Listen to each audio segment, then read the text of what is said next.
Choo-ba-doo.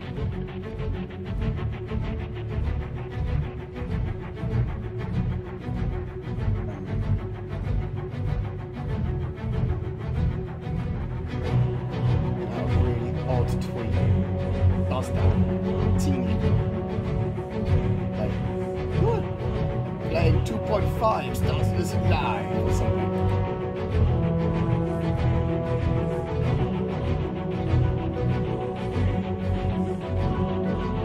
It's just talked about Dauntless, which isn't accurate. I might play Dauntless later. Maybe I'll have to play Dauntless.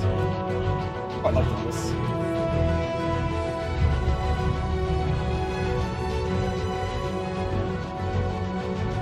Intro music, right. Drink a nice iced coffee beverage. I've given up caffeine. Well, that's clearly a lie because I'm just about to drink some caffeine. I haven't had some proper caffeine.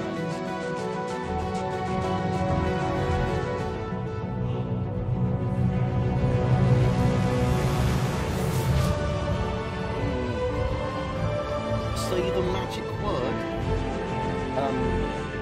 Sexy will get in a what? What do you mean? I don't know.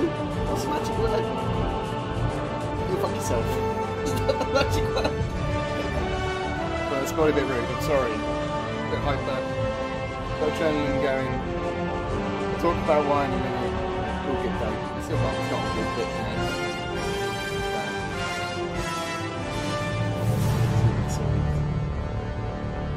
Frosted beverage. Coffee.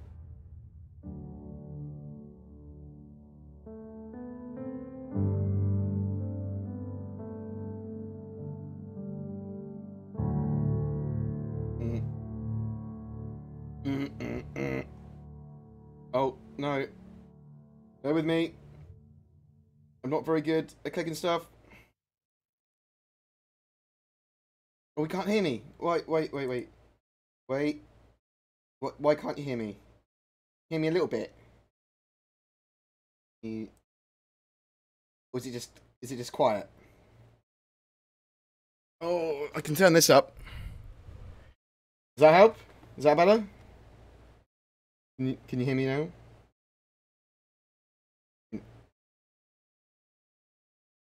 Am I just super quiet? Is that better? Is it no voice? Still no voice? No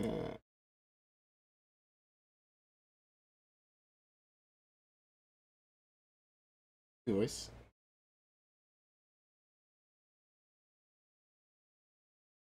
You hear me? Is it good? We sound pixelated. I thought that might be a troll because there's no reason that should be there.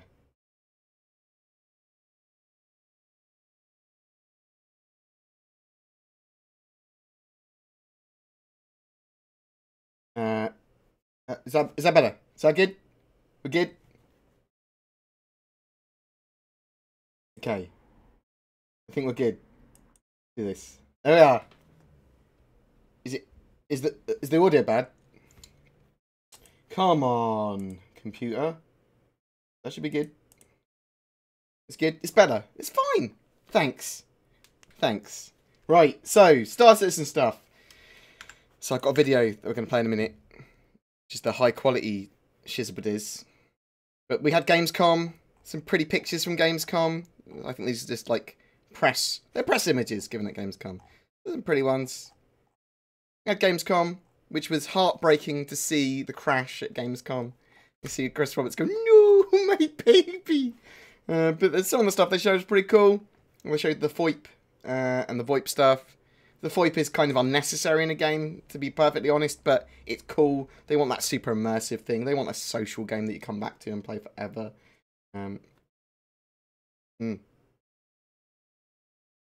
yeah. Got a new ship status page showing the size of the ships. With the 600 series somewhere. Probably be in the Origin section, isn't it? It's pretty big. It's like 2 Connies side by side. And some people were saying it was like over 90 meters long and the CIG had made a mistake. I mean, CIG do make mistakes, but I think it's 61.5 meters long. And it's pretty cool. Super expensive though. It's definitely one you get in game. It's $400 to $435. That's just a bit insane. Javelin. Oh my god, so fucking big. Well, you might have found the roleplay annoying in-game that they did at the Gamescom thing. But you're going to have to deal with it because we're going to watch it again in a minute. PC Gamer article, very positive about the FOIP stuff. I do actually think it's a bit unnecessary. But yeah, we'll talk about that more in a bit. So Faceware is the company that basically are doing a lot of the face tech and producing a camera that's going to be a better experience for people that use that camera for when they're doing their facial animations. Let's actually show some of that jazz.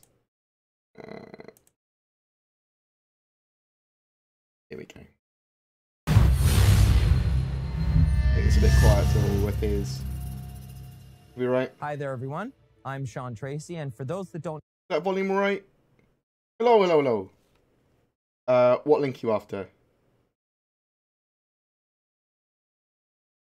Evocati. I think you spelled Evocati wrong. You spelled it Evocati.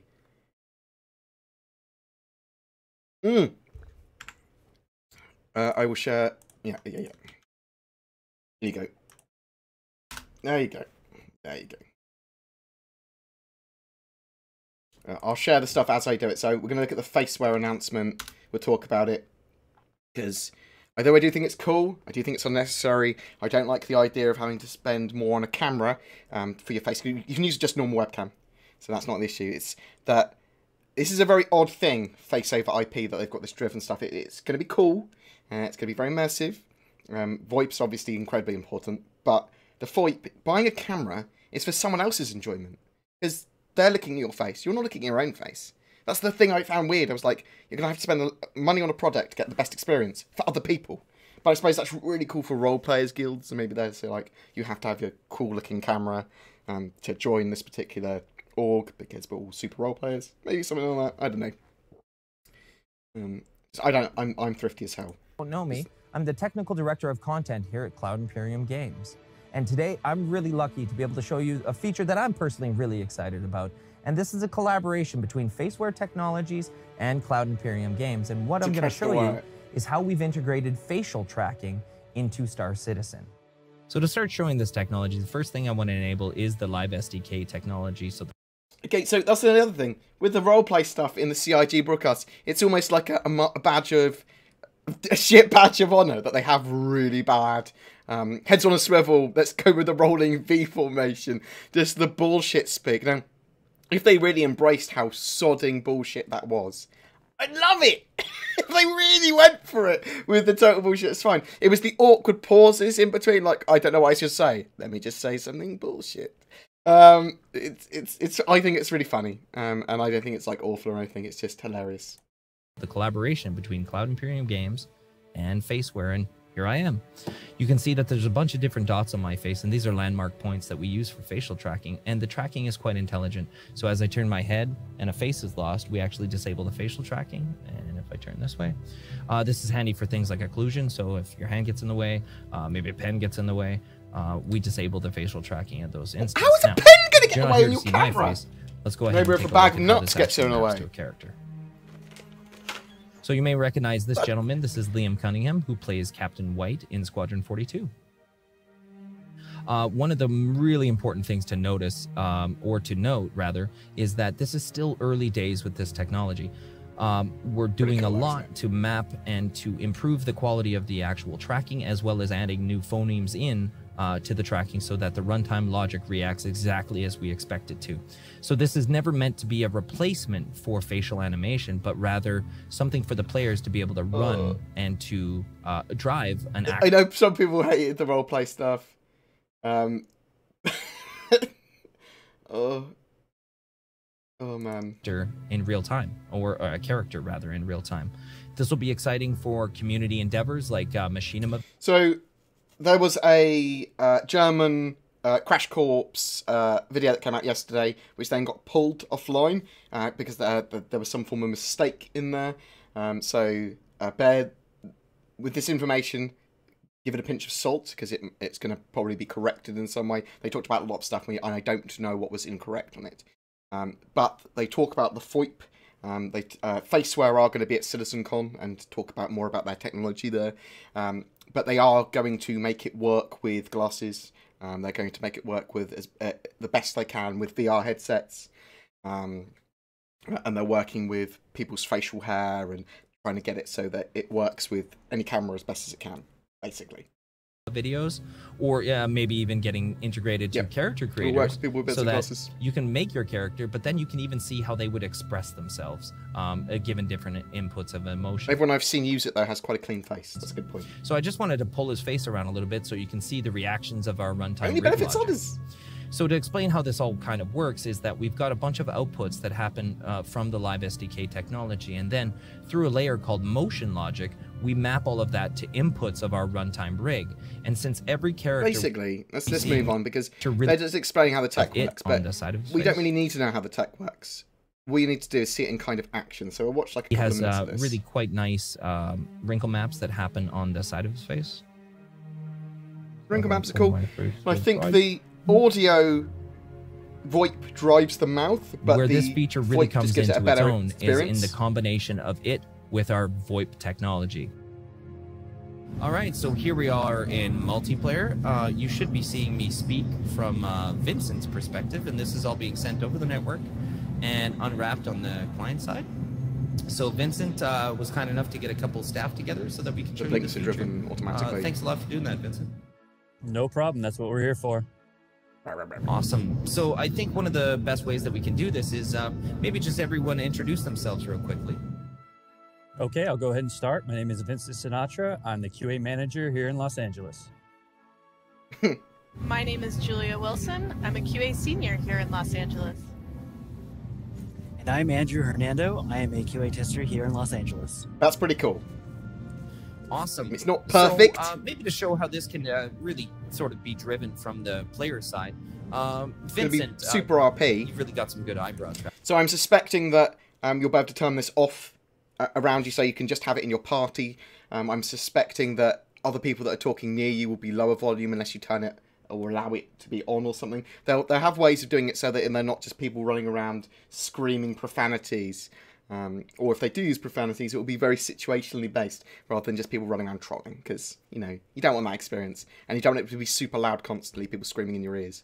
But I do like the tech. I think it's awesome. I think that they'll sort some stuff out with the VoIP so that you can just do it with org only, local area only, stuff like that. So be aware that because of the open development process, we get to kind of decide how that evolves as a technology. What do we want in it? What do we not want in it?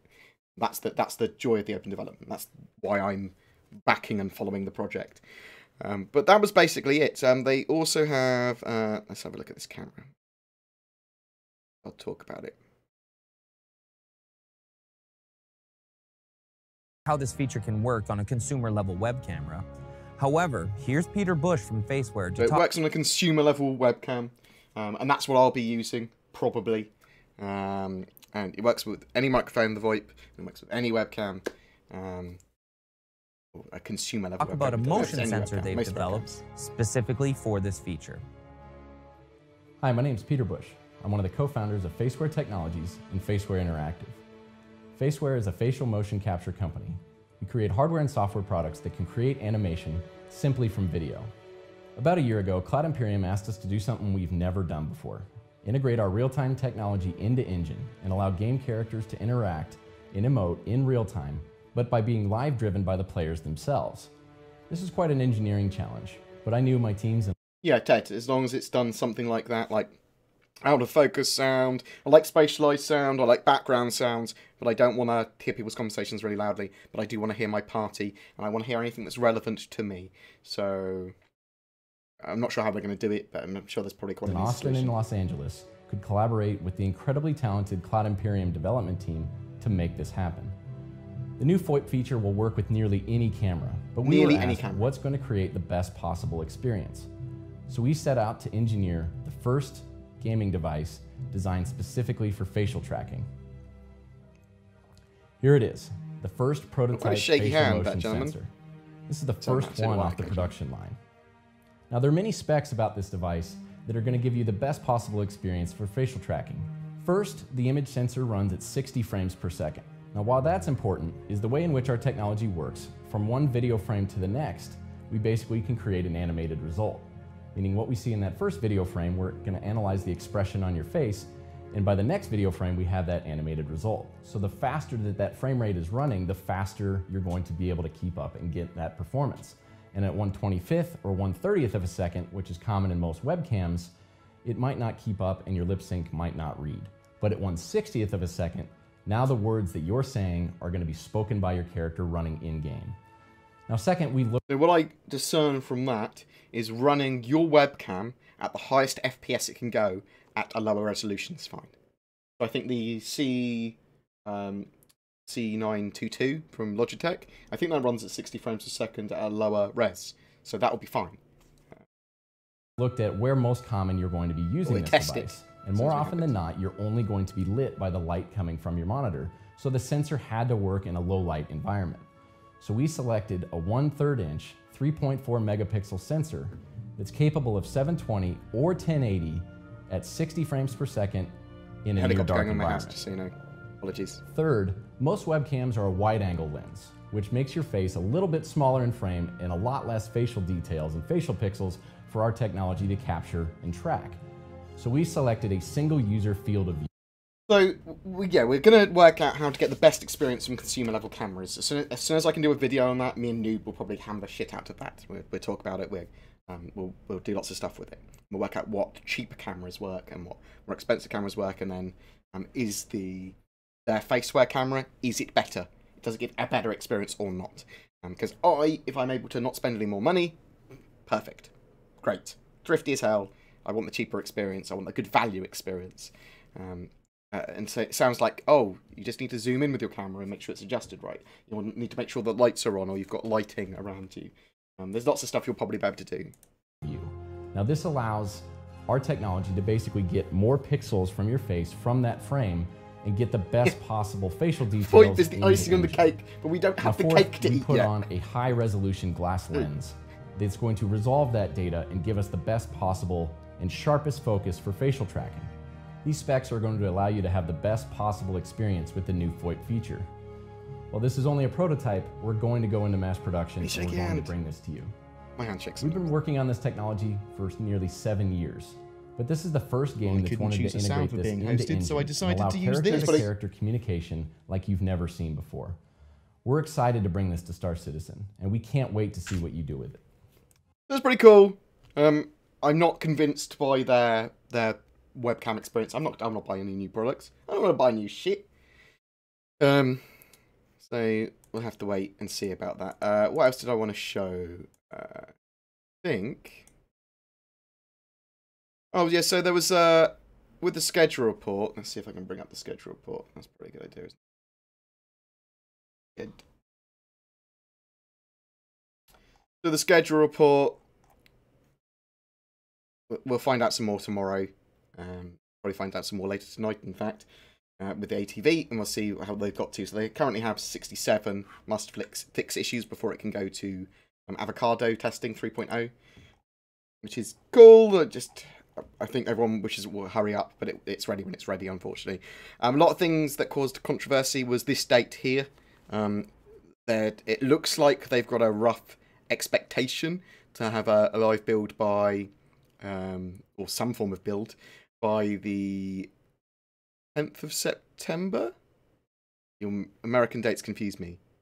No, it'll be 10th of October, 9th of October. And it's an English date, it's a British date. So 9th of October, I mean, you can see it there. I'm derpy. Who knew? So that date's totally irrelevant. I can't see why there would be a date there at all. The blockers list will be finished when it's finished, and then it will go to Evocati for the Evocati testing, and then that will give a better indication of when it's going to go to the wider PTU, based on the bugs they find, and then when it's going to go live. So we'll just have to, from week to week, we'll have to track the progress, but we have no idea. It could be 2 weeks until this is done, it could be 6, so we don't know. But there was a Gamescom presentation, and the Gamescom presentation was cool. There was a crash during it, but CIG have released a high-quality live demo now, which we will watch. I'll try and answer some questions. That is too loud. We still too loud as well. So we're going to start here in Levski. Glenn here is... Okay, volume-wise? Easy hap. Let's get out of bed, Glenn.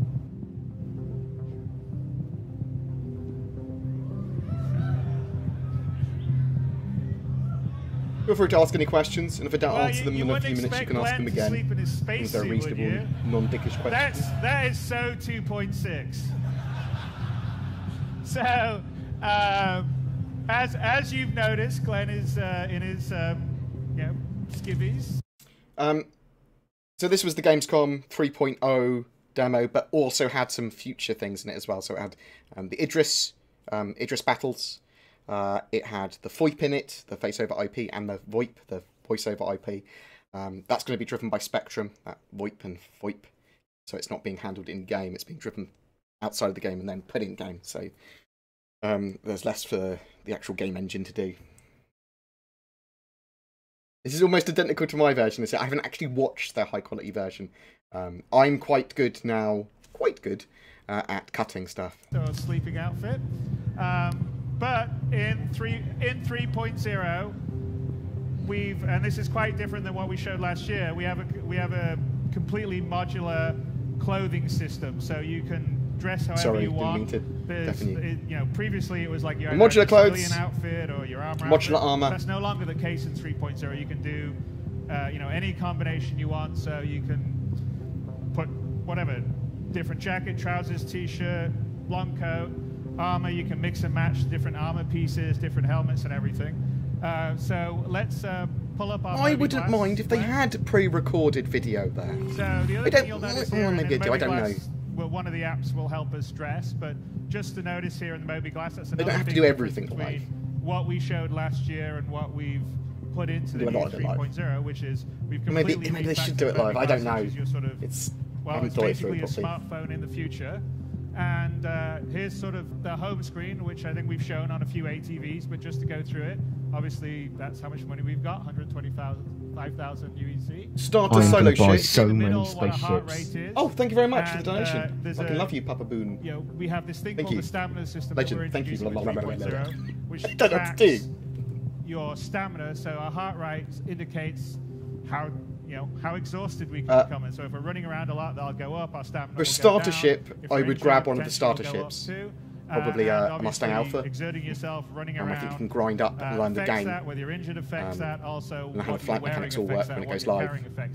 And then buy another ship relatively quickly. If you're looking at the whole B, I don't think that's going to take you too long to get up to, even with the starter ship. And then to the right, we can see the external atmosphere reading. At the moment, it's 1 atmosphere, and we have a breathable atmosphere. I don't like spending money on things. So the other thing that we've added so I try and avoid it. I know I've bought a lot of spaceships myself, and I do the ship buyers guides and stuff. There's a breathable atmosphere inside get it all Levski, in but it's on an asteroid. So Hull B is probably a good shout though for a starting cargo vessel. We also can track composition of the atmosphere, which you can see there. So there could be so this is pretty cool. Let me just finish off that conversation. If you're thinking about Hull B, try and get 10 recruits. If you can get 10 recruits, you get a free Gladius, which you can then freely switch over to a Hull B. There's a $0 or $5 ship upgrade to a Hull B you can get.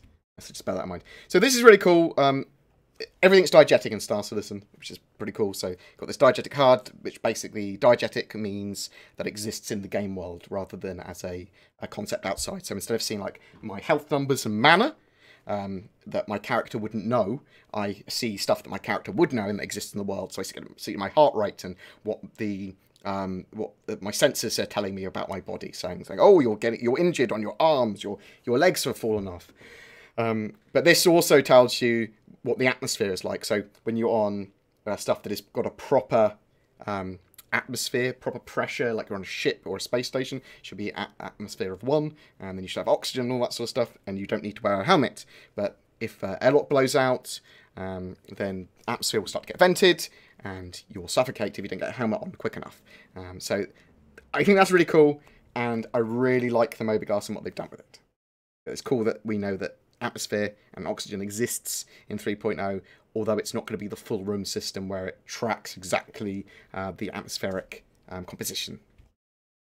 to use a little bit fake data. So either you need to be in a breathable atmosphere, or you need to be wearing a suit, spacesuit, environment suit, whatever, that has an oxygen supply, or this is not CS:GO. Die. So that's not very good. Then on the rest of the homepage, 1060 is if a you've great got graphics your card. currently selected vehicle, you would have the status value. of that, your track mission, and then if you had your suit, that would be the status of the suit, how much oxygen you've got, how much. I don't think farts are in the game. What the suit's but got, how I'd much like to your see tank's the got. So CO2 here at the and bottom of where all our nitrogen apps are. fluctuate slowly. So the first app on the top left is the contract manager. You go banana, now, dude. the contract manager is where you'll get the various Slow jobs start or to the missions, however you want to presentation. think of it, in the game.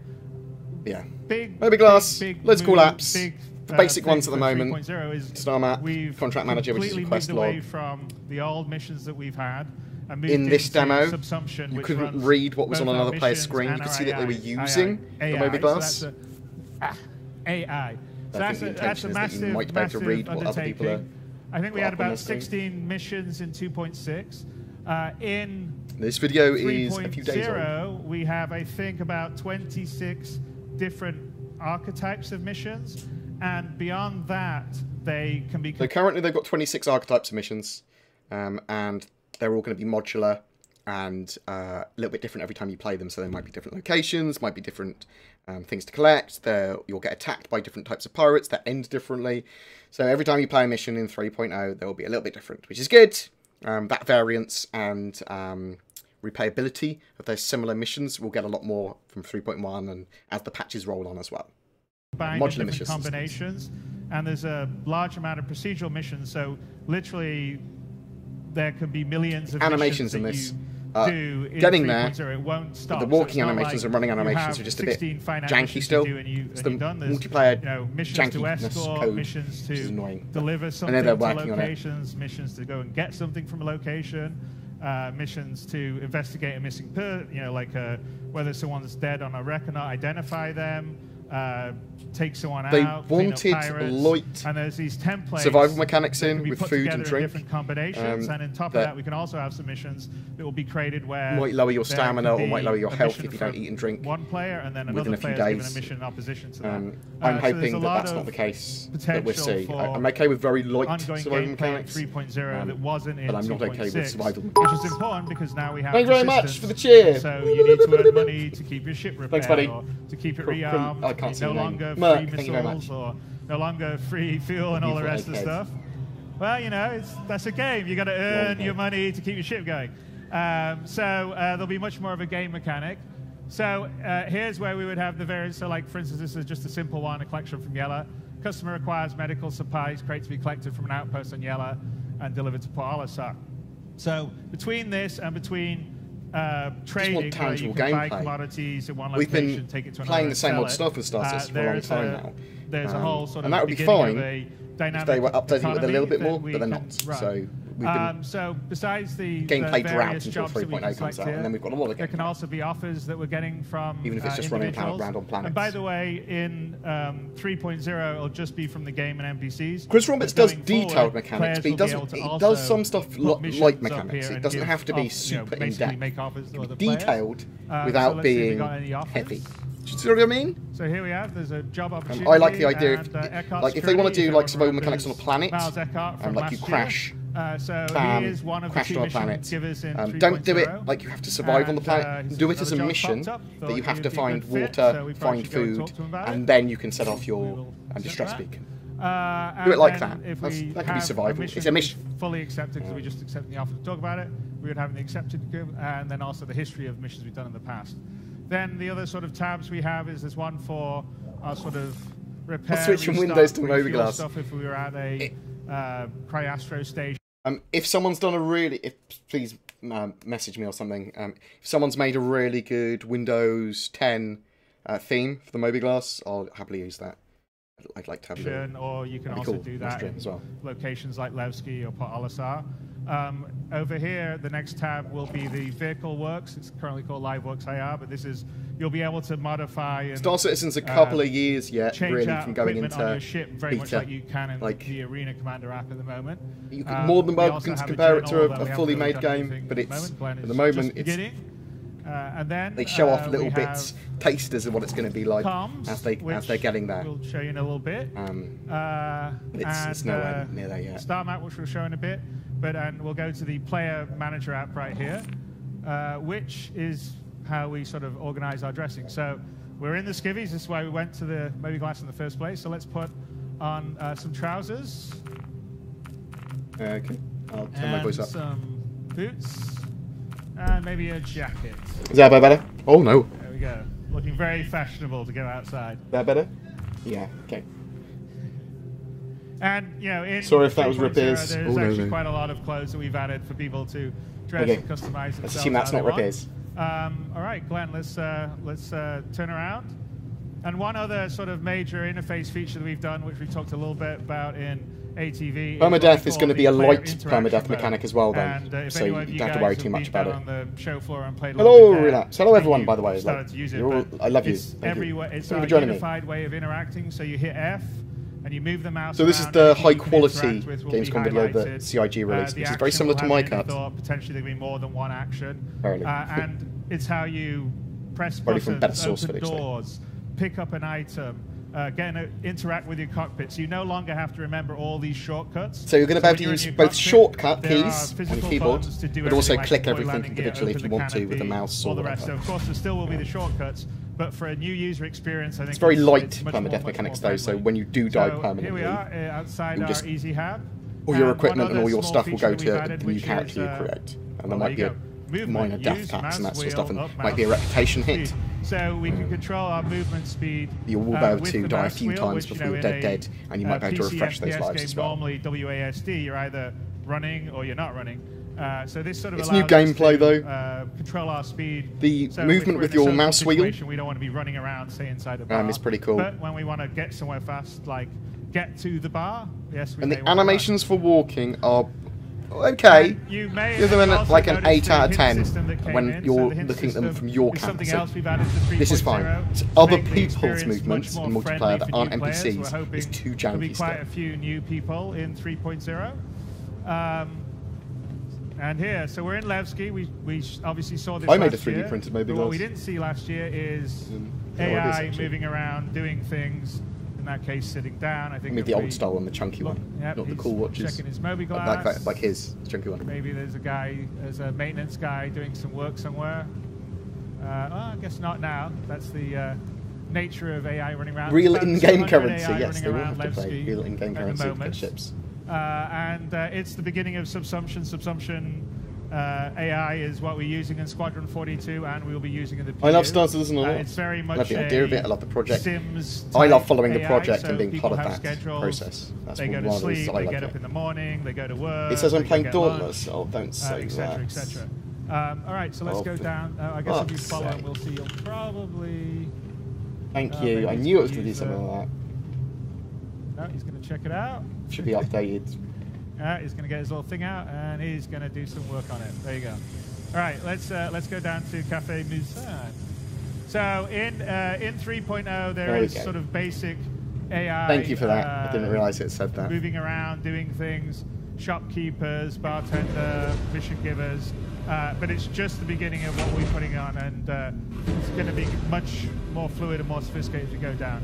Again, we use the. My mother didn't give birth to me, Dr. Froggle. I was cesarean section. Here we're in Delamar. There's, as you can see, there's a fairly big amount of change in the sort of space landscape. This is actually how Delamar is meant to be. It's I don't know about 3.0. Asteroid in we'll find more out about it field. this Friday, so we have and some probably tonight. large asteroids up there. I don't know. Could be 20+ kilometers 2 weeks, could be 6, could be longer if they don't fix a blocker. You know what I mean? And here we are at the sort of the main market section, which we walked through last year.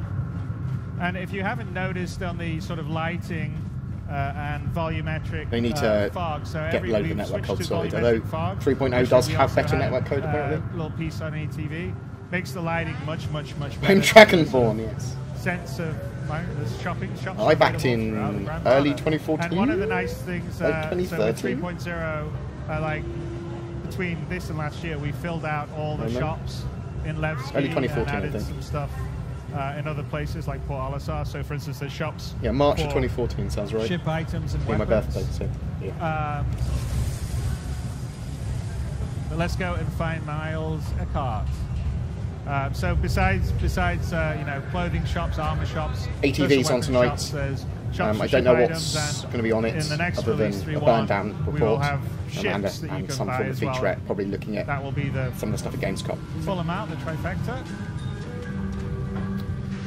I don't know how long a reasonable time is for the scope of the game. So, all right, well we're gonna switch to Glenn's. there are very few people in 2013 working on it. They started developing the studios in like late 2014 is when they started the bigger scope of the game.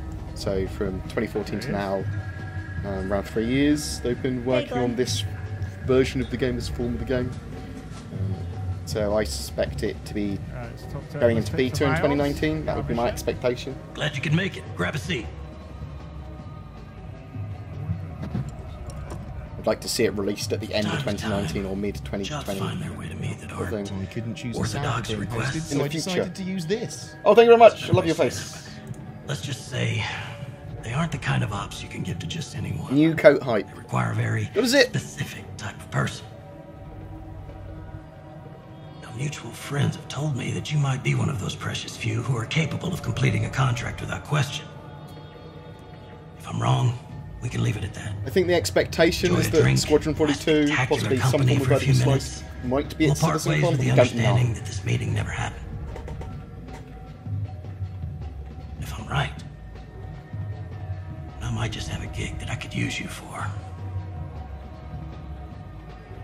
So again, user at the player interaction modes used for this again.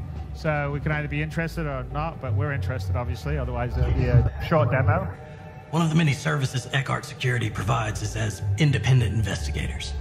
Sometimes that means extracting black box data, pulling data pads from wrecks, or even looking for missing persons. Different day, different job. That's what my dad always said. So, Sending you the details. Seems to work with people that are both rogue and nice happy little people. So retrieve black I think it gives you different missions, obviously based on that, and we'll give competing missions. Mission of government witness been transported across the system to testify in the trial of major syndicate boss. When the transport was shot down, the lawyers want to prove that they were targeted by syndicates. So one of the things that people keep on talking about is how are you going to deal if everything's on a single shard? Though in 3.0 it's relevant because there's only like 24 people plus on a server, and there's not going to be a huge amount of people on each server. In the future, when the game goes live, when you've got proper mission givers that you want to sit next to and talk to, how are you going to do that in the verse? Now, there's going to be loads of missions. Not all the missions are going to need a mission giver. You'll be able to get some of them on the Mobiglass. You'll be able to get them some of them on mission boards. There's going to be loads of different mission givers. And the game will be able to just give you missions, and you'll be able to talk to people on the Mobiglass. So there doesn't necessarily need to be constant queues going to Miles Eckhart because, you know, not everyone's going to need to get a mission from him at the same time because there's lots of alternatives. Now, if that doesn't work and there is still queues and stuff, they'll think of ways around that and have systems in place. So paying good money to retrieve the everyone black in the box, same instance, which recorded the crime. Unfortunately, everyone. It's highly likely that if the syndicate did organize the hit, they'll be sending some people to retrieve the black box to wipe the data, so you'll have to hurry. All right, it's a pretty hefty contract, so it's probably pretty risky. It's also, this is actually an example of a opposition mission where there'll be another group going for it. All right, so let's... I will turn down or mute the voice in-game when I am speaking. Get out and... Hey, you done? Sorry about that. We don't... To Eckhart. Okay. So we don't know how many people are going to be on 3.0 on each server. They said at least the same, and then we'll find out during the PTU tests exactly how many people then get onto each server. They will rapidly increase the server load after 3.0 comes out, because then a load of the object container streaming comes online, and they're working on the rest of the netcode is like the main priority then. And then eventually we'll have server meshing, which I don't know how long that's off, but the dream there is that everyone will be in the same instance. We don't know how many people are going to be in 3.0, 24 plus. So... He just gave us a mission. Wait, you're a guy? Yeah, why not? I wanted to try something different. I love the fact this kind of works. What do you think of my look? Okay, So hold on, guys. So one thing that we're going to show here, and this is a I think you look great as a large African man. feature that we've put into the game. It's not going to be in 3.0, but it will be soon afterwards. Two things. One, which is Just stare at me. VoIP. And the other is what we call That face. is a great smile. Face over. I will happily do some roleplay with this. And I'll make it as cringy as possible. I'll say I'm role-playing CIG employees. Lol, lol, lol, lol, lol. I thought it was fine what they did. I mean, I could just expect the cringy roleplay. It was their awkward silences that I didn't like in the pauses. Over IP. So hold up, guys. Anyway, so we have this mission we have to do. We have to get a black box. Hey, guys, just pause for a second, please. Are you hearing me or not? All right, so hang on a sec. We'll just... Right. Hang on. Guys, can you pause? Just pause for a second. Hold. Pause for a second. Okay, so... Sorry, we've got to coordinate because we have Melissa who's down in the basement as another player, and we have Glenn here. So, but we have what we call face over IP, which is a combination of diegetic voice over VoIP. So wherever we say, like, Melissa, can you back away talking, please? Need to sort those animations out. So, like I was saying, we have this mission. We got to get a black box. It's the stop-starts It's from GamesCom. and the general jankiness of them. It shouldn't take too They're getting long, better. And I know the perfect pilot for it. Can you still hear me okay? I can't hear you. What was that? I said speak up. I still hear you. Okay. Oh. So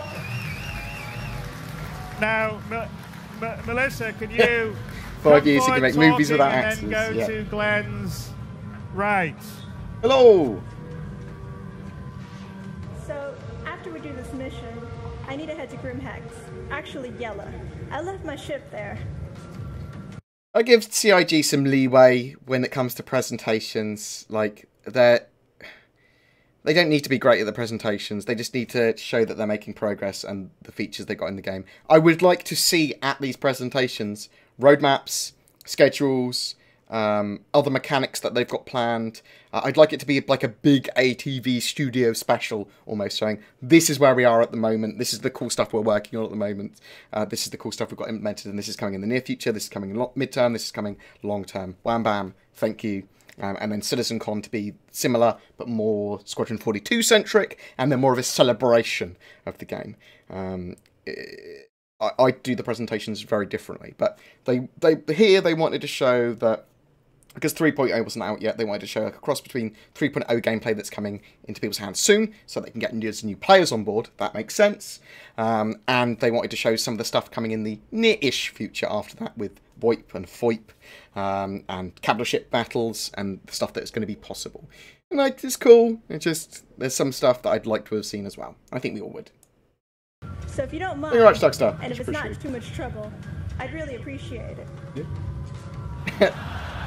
It's just a while. If you notice there, it's a while until the voice people will keep on saying when Star Citizen out, when 3.0 out. Well, 3.0 out, we wanted it a while ago. We wanted it since December of last year, and I kind of expected it around then as well, or early 2017. It's annoying that it's not out yet. They keep on adding stuff to it. They keep on polishing it. The game is still getting made. 3.1 and 3.2 and stuff beyond that is still getting made.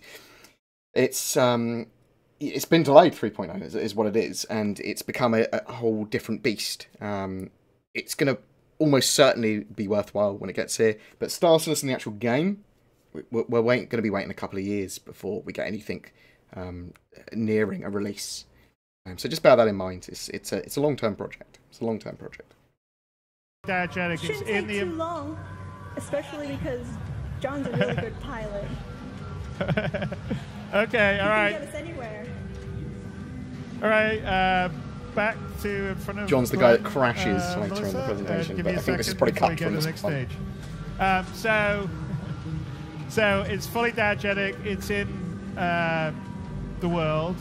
If it's to the left, it's I like the, PowerPoint presentations of these, the just for the right, you schedule. hear the voice to the right, or if you actually had 3D sound, you would hear it behind you. It goes away in the distance. If Dota patch is coming out with 3.0. It's already apparently. It's copy build, so copy paste, copy build 3, copy build 3. And the other part, which you've sort of seen a little bit that's happening here, is once we put that into the game.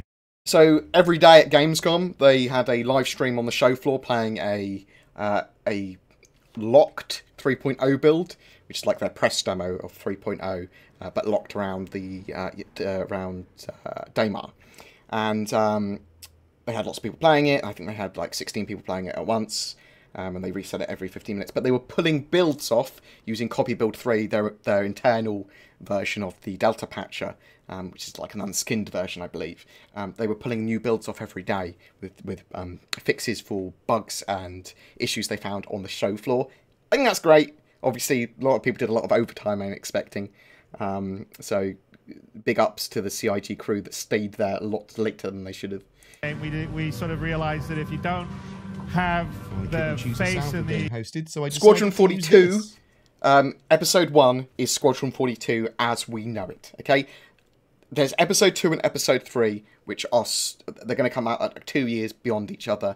They haven't split Squadron 42 up into 3 games. Squadron 42 episode 1 is the game that was pitched, and episode 2 and episode 3 are originally were just going to be mission packs, but they're making them their own AAA titles as well. So that's an additional thing. It's not sort of like, oh, I have to pay it for it 3 times. So it's nothing like that. Your lips moving when you're talking. And not only that, to try and sort of see more of the emotion, it feels really weird in a game that has the fidelity that Star Citizen did. So we've been working with a company called Faceware to put their live tracking SDK into our game so we can drive our head rigs, and we have a... So I put a video out yesterday about the overview of the Crash Corps video where they interviewed Brian Chambers and Aaron Roberts and people, and they talked about some stuff that might be happening at CitizenCon stuff. So there was a misinterpretation or misunderstanding and some of that video, and Crash Corps will be getting an uploaded version of that today at some point, I believe. Xylo posted that, so I will do a update and correction as soon as we know what that was. We can talk about that as well in a bit. We have an advantage that I am another card we have this live rig technology that we've developed to work for Squadron 42 and that we use in the PU. And it's what drives Miles Eckhart, it's what drives all the stuff in Squadron 42. So what they need is they need to just make sure that the VoIP takes control of the lips and mouth in pretty much all stages. That's what I would do. And that the rest of the facial stuff is done by the camera. So that will stop gurning so much. And I would actually make it so that your facial expressions have less of a driving force on your lips and cheeks. And that the VoIP audio rig stuff control most of that. That is the way I would do it. I am not a programmer or a developer in a sense. I just follow Star Citizen. I know what I like, I know what I want.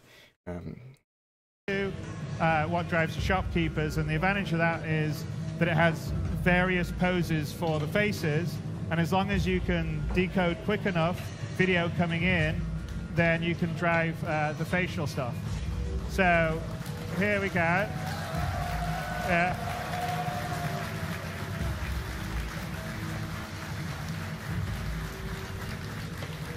If it's because... Okay, so if the correction is because Squadron 42 might be releasing in 2017, which they said on the Crash Corps video, they basically said, it maybe we're going to try, it's a possibility.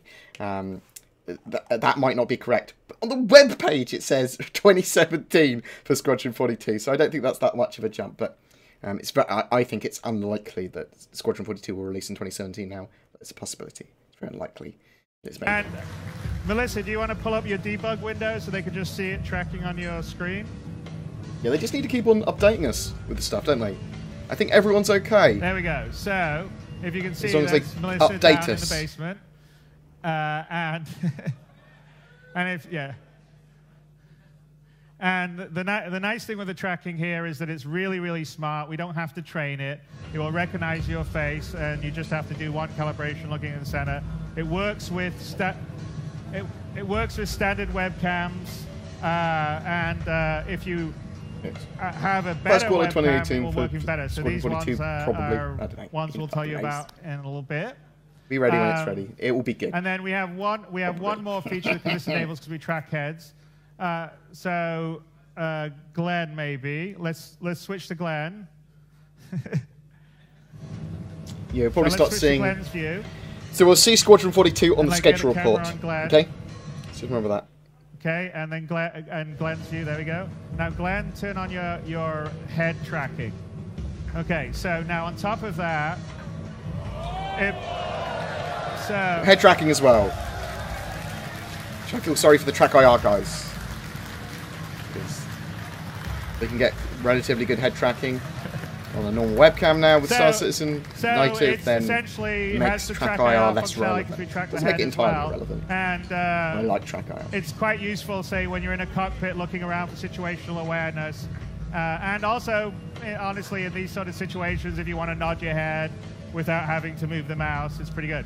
Okay, shall we get back to our mission?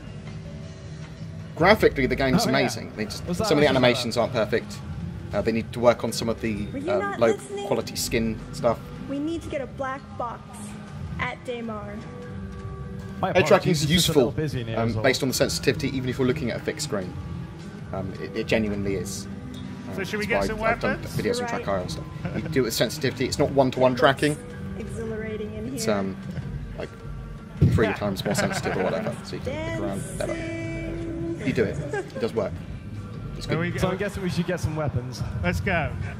It's great for aiming as well. If you did set it upright, you can use a joystick and HOTAS setup and aim with your face if you wanted to. You want to blow some things up, don't you? Track IR does rock indeed.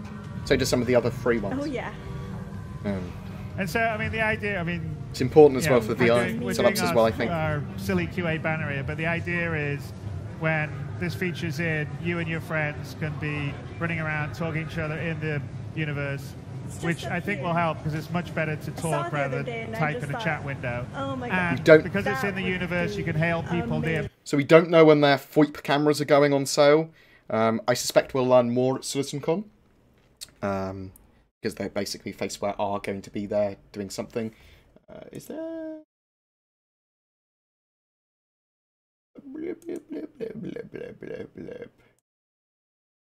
Faceware. That's what I'm looking for. Rather than blib blib blib blib blib blib blib. So let's bring this over here.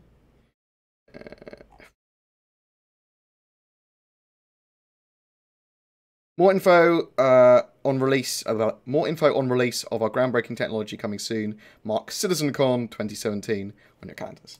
So they're going to be doing some stuff there, probably. Assume that's what that means. Bye. You can talk to people. So yes, you can use TeamSpeak or Discord or Mumble or something like that, but it won't be diegetic, and it also won't allow you to sort of talk to someone you meet in a bar or have all the channels set up diegetically for our game and universe. So, right. So here's an example of one of the additional shops. I don't know. They might do some weird camera ship stuff. In Levski. Just up here. Yes. Like that. And if you notice, here's one other thing: is you can actually see in multiplayer everyone using their Moby Glass. So if she purchases whatever she's looking at, Melissa, this is over there. I don't know, probably, I have no idea how much a camera will cost. I'm going to probably recommend, and I can tell you what my review will probably find when I work out, for the best possible experience, you're probably going to be using the Faceware camera. Now remember, that's best possible experience for other people, because it's tracking your face, but it's for other people you're doing that. You don't get a better experience because of that. You only get a better experience if other people are using better cameras. I would probably say use something like a C920 or a C930 or a C922. I think you can get those working at 60 frames per second at 720p, and that's probably all you need, and then setting up the camera. We will do videos looking at exactly the best possible solution, the cheapest solution, the best you can push a normal camera, and then compare it to the CIG, the Faceware one. So we don't know. But if you're getting a camera for streaming, if you're getting a camera for streaming that you also want to use for this, then C920 or C922 is probably my recommendation. Okay, I'm going to look in the back, see if I'm good. I'm gonna get me some ammo. You do that. Wow. 24 alpha UEC for a battery in this. Yep. It's pure evil, which is perfect. You're scary. You finished back there? Yep. Got some other stuff too.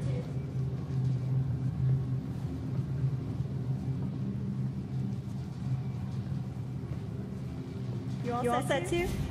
Oh yeah. We just got a few new items. Great. Let's so go. make sure to check them out. Nah, I'm good. Ladies first?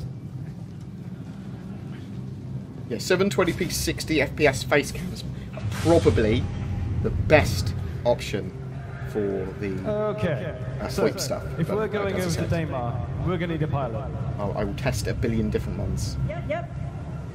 Low light ones and infrared ones. They are gonna, I think, gonna be doing some stuff for eye tracking. He's a guy I used to do some missions with back in the day. And for VR headsets. He has a constellation. He a killer specifically. He can transport these things. Narrow one might be really expensive though, and not give you that much of a better advantage.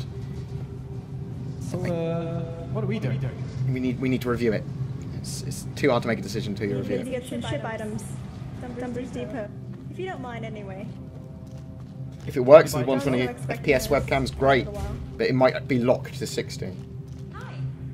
Let me know if there's anything I can help you with. What was that, Glenn? Sorry, I cut you off. Oh no, I was just listening to the woman. Oh, don't talk to them. They just try to sell you things. So anyway, so this, Dumpers Depot is on Levski. There'll be several So other being able to buy ship systems now as well. 3.0 where you can good. buy various things like shield generators, coolers, power plants, and certain ones to upgrade your ships to make them better, because we have different grades of equipment with item 2.0. No worries, David, mate. And you'll be able to buy ship weapons, and also at the various admin desks, there's commodity kiosks and stuff. We just got a few new items in, so make sure to check them out. Why is he gurning? All right, should we go? Well, yeah, we should probably go. Yeah, we're just wasting time here. I'm already Man, done. you have no patience. Patience? What is that? Exactly. Move it, you. We're getting there with the VR stuff. The VoIP and FOIP is all part of that process. All the diegetic stuff is all part of that process.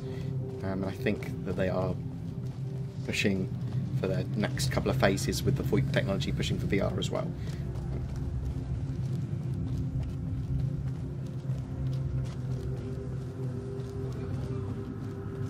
So I'm thinking, we get to the top lobby.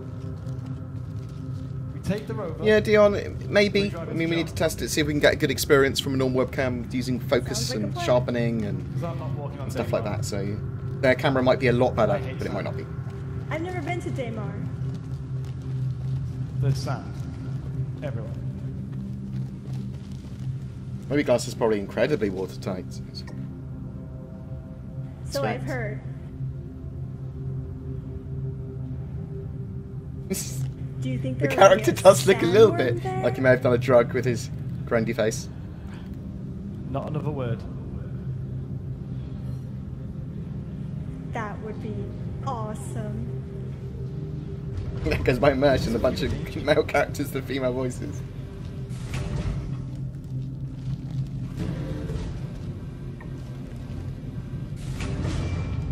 Don't be scared. You'd like to Glenn. see I'll hands protect pressing you. buttons? I just bought a railgun.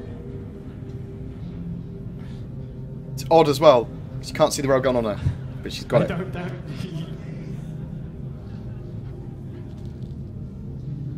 They keep on cutting the. He is speaking. They keep on cutting his. Voice or something.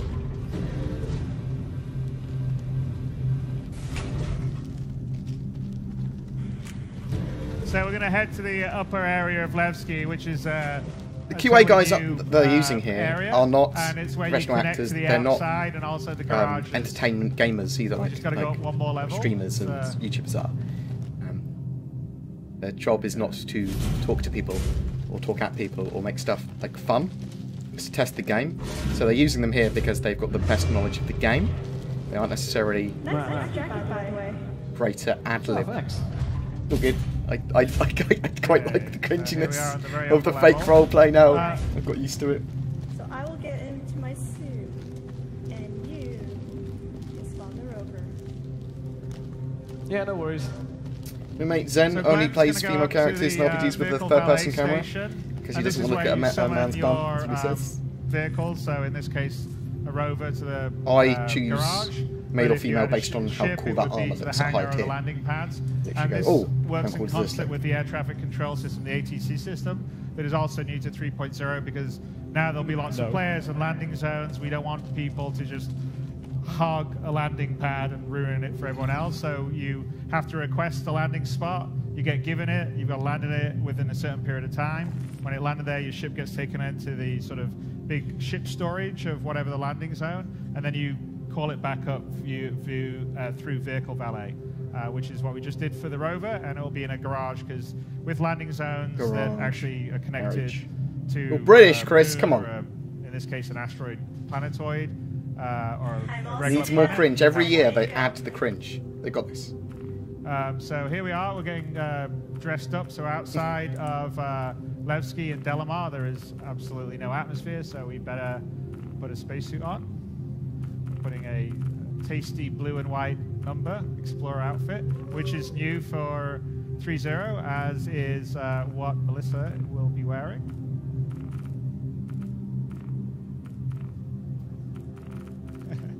Well, he's got a helmet on, but and also you'll be able you'll be able to save out your predefined loadout. So you know whatever you want to call it, your Sunday best. But he's looking quite dapper there. And clear.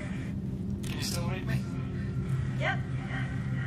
So just so people know, and it's okay and everything. My brother is in a very, very minor car crash earlier today. He's okay. He's fine. I might have to run off at some point. If I have to stop, run off and just don't really say anything, then apologies. I'm pre-apologising for it. He's totally fine. He's totally okay. He's within 2 minutes of me as well. He's not actually in the house at the moment. But he's totally good. You'll notice the voice is filtered because it's over comms in the helmet. He's fine. He's fine.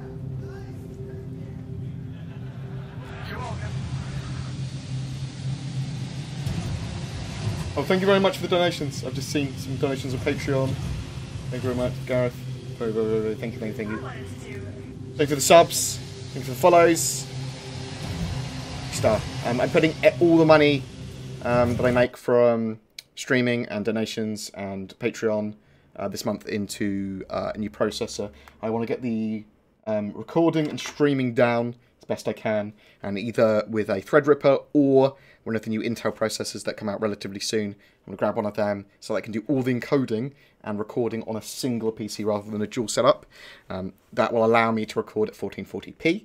That will allow me to do a lot more without having to go through a box, and I can do Destiny 2 and stuff as well much more easily.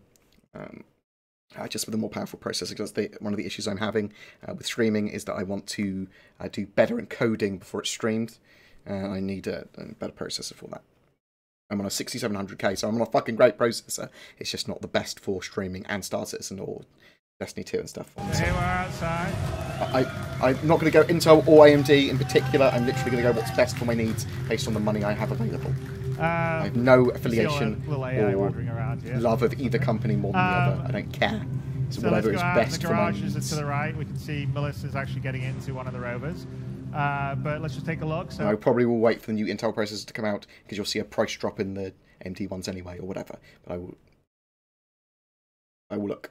I will not just buy one for buying one's purposes. I will research. We're outside in this massive asteroid yes, Martin. field, which Thank you is very much. really quite great. So we've done a fair amount on the space landscaping in 3.0.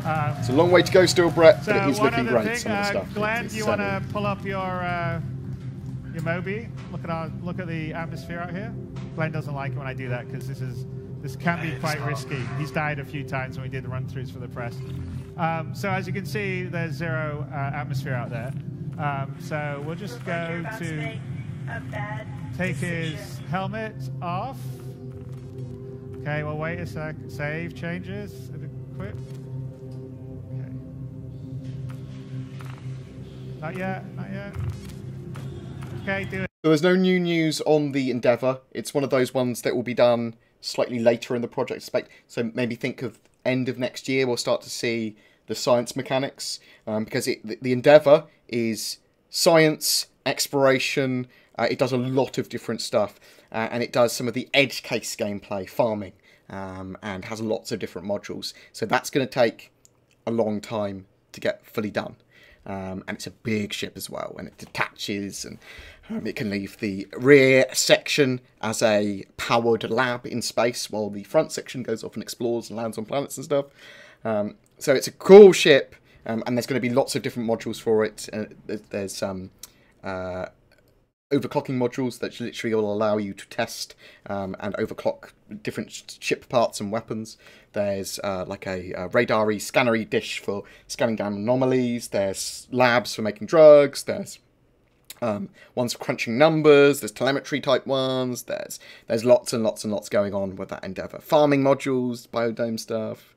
It's going to be an awesome ship, but there's no new information on it at the moment. They'll start to show up soon probably. And we've got the Reclaimer, which is going to be done very, very, very soon. And then we'll see stuff about the 890 Jump and the Banu Merchantman and the Carrack. I think those are the larger ones that are coming in the shorter term after the Reclaimer. I'm very excited for those ships. And when we start to see those large ships come in, we're going to start to see those salvage mechanics. We're going to start to see mining. We're going to start to see a lot of stuff added into the game. And Star Citizen's genuinely getting there now. I know it's been a bit of a slump for a good few months, like 8 months probably, as they were building a load of tech out and getting a load of the mechanics done. But we are going to start to see significantly more rapid iteration after 3.0 and after the Delta patch comes out with it. Save it. Alright, if I left that a bit too long, we've done it and Glenn's died. And then he has to respawn and come all the way down, which makes it a bit slower.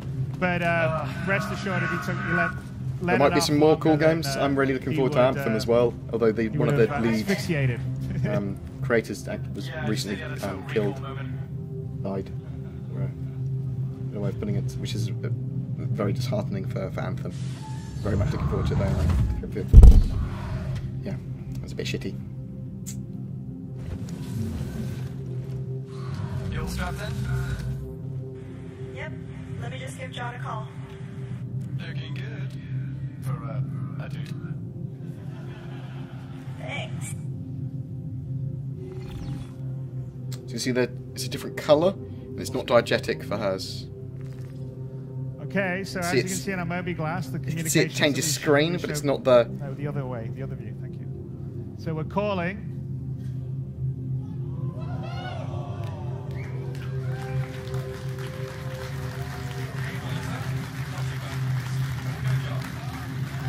Pretty cool.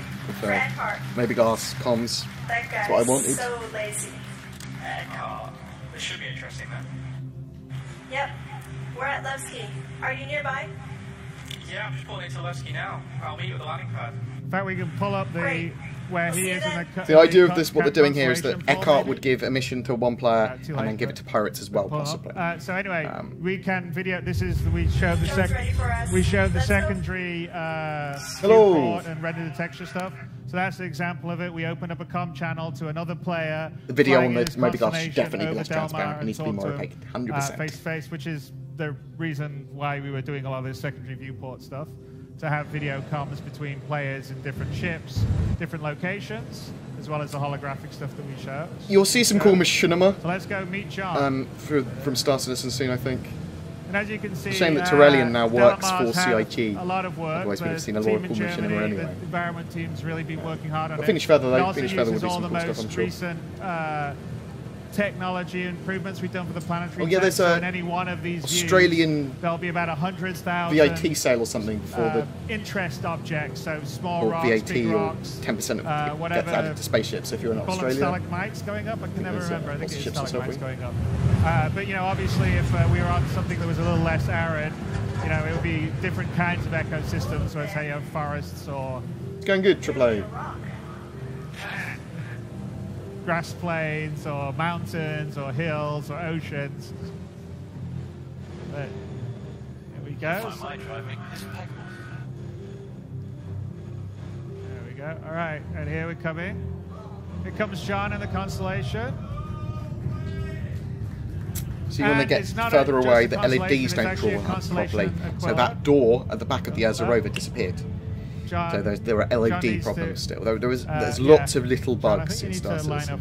Most definitely. Gravity of planets not affecting flight models, like ships like hovering up in space still. Stuff like that does need to get done. Otherwise it's like, oh, hovering ships in atmosphere, meh.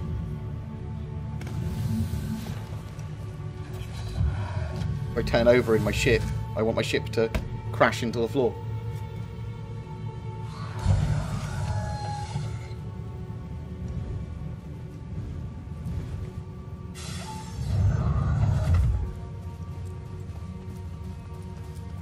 Yeah, EverQuest 2 and a few other games have done the VoIP stuff. Very early VoIP. So here's John lowering the cargo bay for us. Alright, Glenn. Nice and easy. Constellation's probably it's Constellation or the Hornet's the most quintessential one. Looking good. Really good. First try. Well, not a Constellation. Yeah, parking these things is quite the challenge. I think that there was the Australian sale you would have been set if you're an Australian Star Citizen backer. Specifically for them, they get a sale. You want John's view picture-in-picture, don't you, Paul? Probably link you to the... That's good. Alright, bring us up, John. Bringing you up. Cheers, mate. Switch to the view of Glenn. There you go. So someone... Thank you. The code. So, if you're an Australian citizen, there's a pre-tax sale because there's some form of Australian taxi thing that's going to see 10% increase on digital goods. So they're selling a load of my most popular ships. So if you're an Australian citizen, you should have received an email. If you haven't, I'm assuming you can probably email customer support, but specifically for Australian people, I believe, because it affects them. I think these are the prices in with VAT added in my country because I'm not supposed to be viewing this page. What is it? What's on sale? Oh no, I think that's the Gamescom stuff. As far as I'm aware, the stuff like the Terrapin and that sort of stuff are on sale. This is the Gamescom stuff because I'm not supposed to be on this page. Probably what it is. All right, let's go back to the video.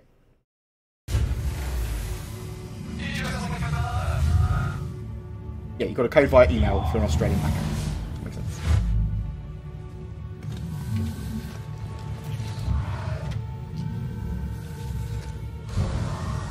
So this is the high quality version of the Gamescom thing, and I haven't shown it many times. First time I've streamed since Gamescom. Hey, John. Hey, welcome aboard. VoIP and VoIP are not in 3.0 as far as I'm aware. Always up for a job. I like the yellow spacesuit, I know, right? Sorry, you're expensive.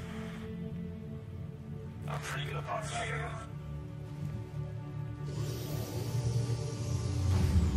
Why do I get the feeling Glenn is back there admiring his parking job?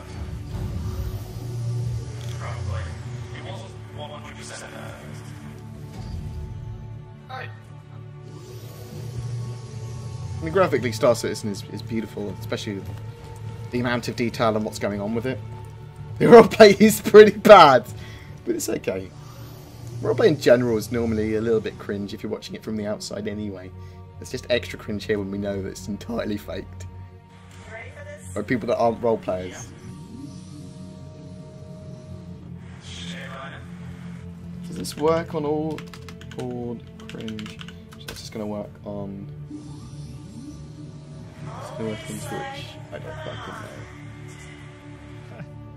know. Someone said that I've been nominated for some form of mental health awareness award as well. So when I get more details on that, I'll be like smugly posting it around. But thank you very much, whoever nominated me for that. Find out more details of that later. Thank you. I believe it's okay to use a VPN. I think for a lot of games and a lot of internet usage now, people recommend VPNs. People torrent and they go on stuff and they just want they want their privacy private. I think a lot of the different governments now track a lot of stuff you do, and people don't want that. I know it's unlikely people doing anything untoward anyway, but they still want their privacy. I will probably switch over to a VPN at some point, as long as it doesn't become illegal in this country to do so. There's lots of weird internet laws that are coming out in the UK, so I will probably try one out, see if it's good for streaming as well, because it gives you actual protection, security. I always keep on thinking that I should. Yeah, so there was a little bit of Zed fighting. There's a little bit of clipping of shadows and popping in of shadows, you can see there. And that's the sort of stuff that they are working on at the moment, and they do need to get fixed.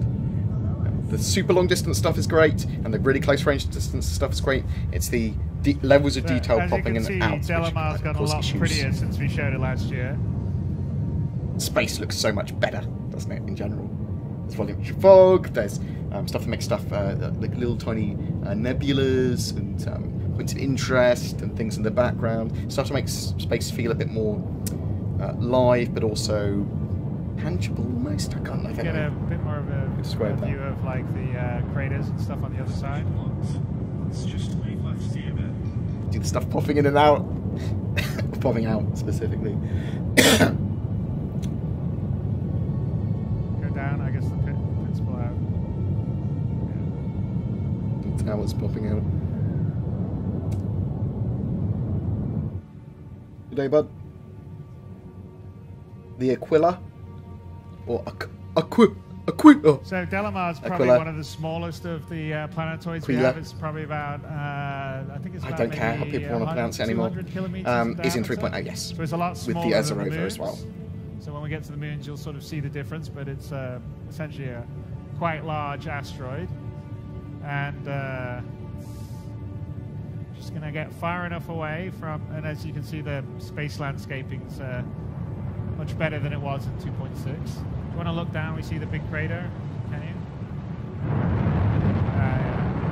It's fucking cool, though, isn't it? And that's a textureless planet, basically. That's a, it's a barren planetoid. It's a big asteroid. And this is one of our smallest little planetoids. Good.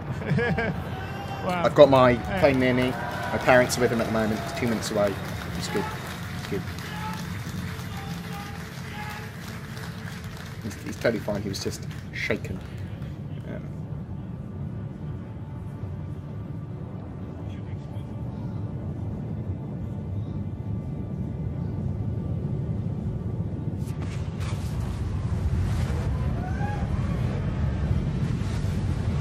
So now we're heading to Daymar. So you can see Crusader actually off to the right as we head up on Daymar. Well, they did crash there. So they crashed. The reason people are cheering is because they had a crash there, had to restart the demo, and they cut that and put it back. All right. People are really happy that it didn't crash.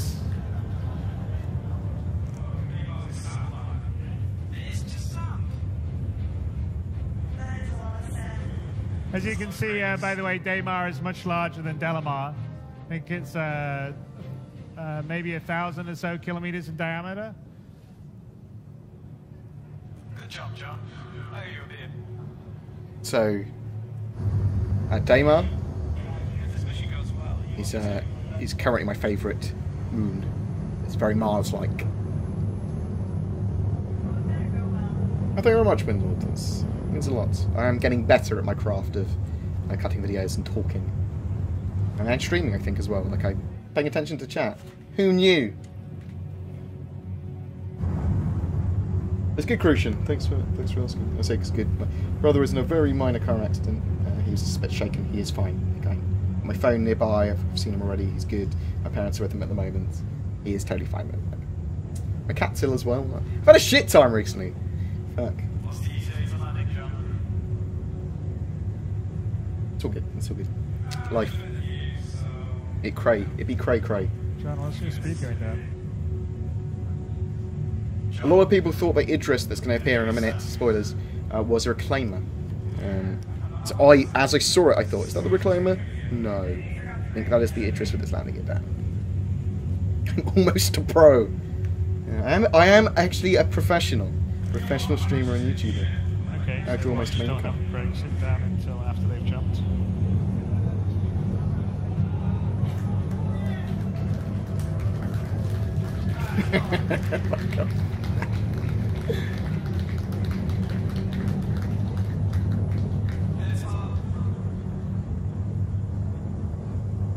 Yeah, the procedural tech and the way they've evolved it is fantastic. I mean, this is one of the reasons that 3.0 has taken a while. They wanted to get procedural planets and procedural moons done as best as possible, because there's no point in having to redo them again. But this tech, there was detail, the seamless transitions, the texturing, the landscaping, the procedural scattering of objects and like stones and stuff on the floor. I'm glad they've taken the extra steps and measures.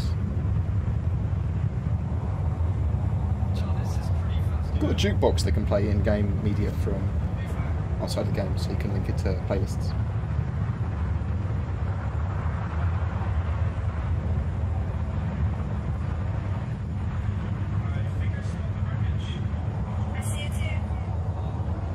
I think this is literally the latest build of 3.0 and the dev branch they were using here. So this isn't just the locked 3.0 branch, it's the development branch as well. So a lot of stuff's going to be locked out of that because they've got a lot more stuff in the development branch than just what they showed here.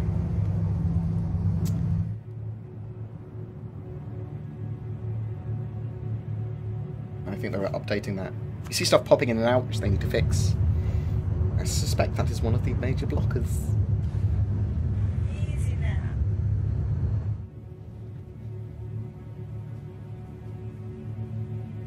There might be inertial dampeners. I don't know.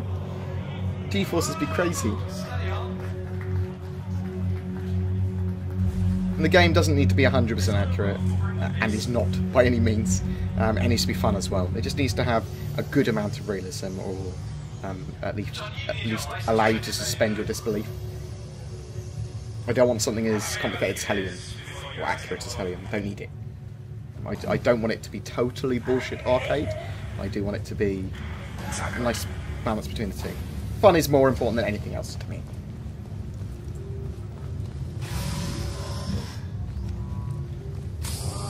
Pressing buttons, the physics, animations, all that stuff needs constant work. And really working, and they need to get it perfect for release. They need to get it good for 3.0. It's the janky animations of when you're looking at a different character. That's my major bugbear, as it were. It's Star Marine and Arena Commander are the closest thing we have to an arcade.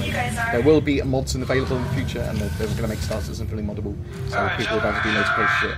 Now there was a problem here as well that the Urza wanted to stay inside the ship to see if they cut it. No, they haven't cut it. He looks away. He just looks away. He sees the bug. And that's a clever QA. Oh, it's fine now. Don't worry, guys. It's just updated. Just needs an update. Whoa, watch out. Well, it's just a sync. It's a sync issue. Sync bug. It takes a second to sync it up. Look the way he looked away. Let me brief. Don't look at bugs, guys. Don't look at bugs.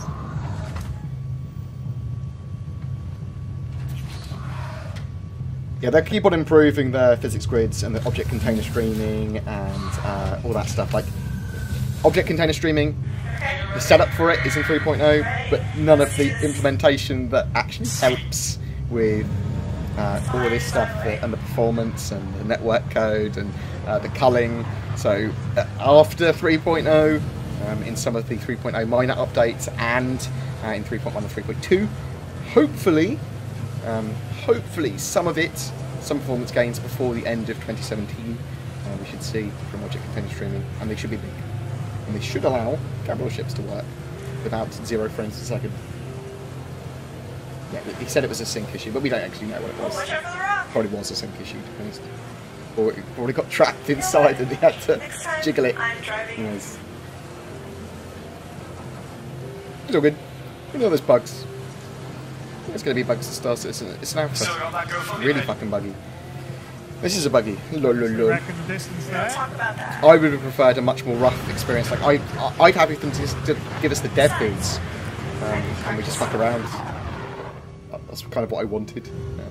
They do these weird semi-polished module releases as milestones. Like, not how I would have done it. You know, I haven't made a game that's generated $158 million in pre-sales. Backing edges, whatever that fuck it is. Let's look out there. I do think this is going to be like a $200 million game, though. That's going to be development costs, in my opinion. Which they will easily hit. Could have waited. But actually, this is something I want to say. So, one of the pledges that they have is that they're going to spend all of the money before the game's released on the development of the game. Just bear that in mind. Like, every penny that you put that isn't for profit for them, it is literally has to be spent on the game. So just bear that in mind. So if they do make 300 million before the game's released, they will spend that 300 million on the game's development.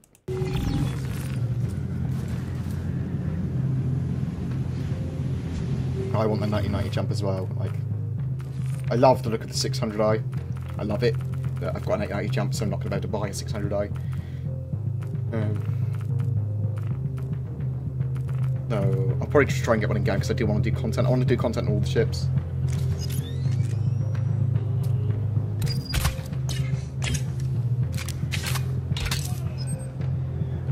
The Devastator shotgun looks cool. I'm ready.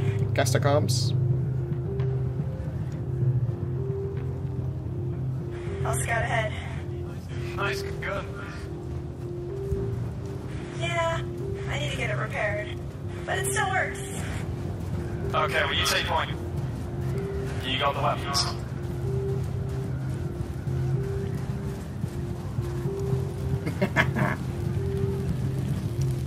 $400,000 for Sandy scarves. She does like her scarves. I think she gets tattoos for because she does acting as well, and she auditions for parts and does stuff on web series and things like that.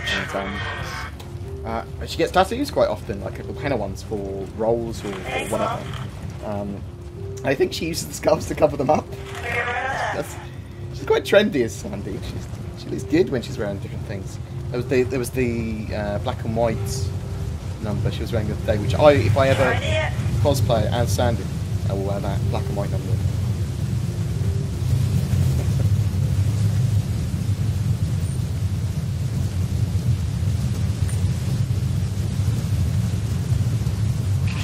Too janky, those animations still, aren't they? Floaty on the stairs. There's stuff they do need to fix, and that's a major one for me. And that's one of the reasons the Star Marine took so long to connect. Was the jankiness of the animations and the sync. They'll get there. Well, sparks everywhere. I think I found it. Wow, LBM. Wow. Oh, what do you know? A little bit of madness and fucking some shoes in a tree, I don't know. Yeah, we'll deal with that, LBM. Do you want to take point? I'll let you lead. I haven't got a Mako, and I do need to get a Mako. It's probably going to have the gameplay that I want. It's going to have the rendered texture, video to stream it wherever somewhere else. So I do need to get a Mako. If I get shot in the back. It'll be an accident. They'll just respawn. Maybe. You did, Wolf. Good man. A90 might be a lot harder to maintain and use though because it's bigger.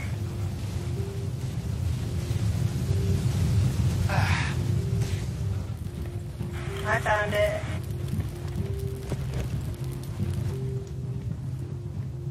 Alright, John, we got what we came for. Awesome.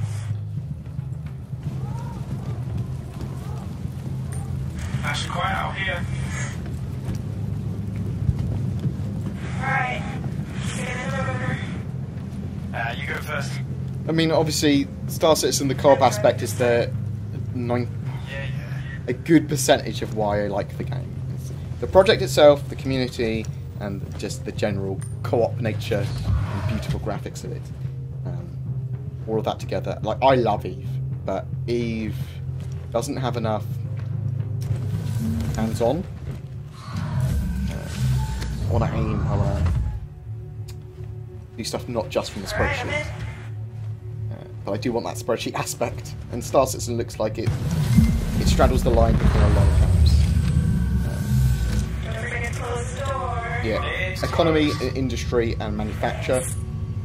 Something I am very much looking forward to. My channel will probably be mostly about videos, about industry, about making money, PVC, By the way, stuff. when the camera's on you, because you're looking up. And the news and patch notes, how-tos. You gotta remember, you're always prime time. Hopefully.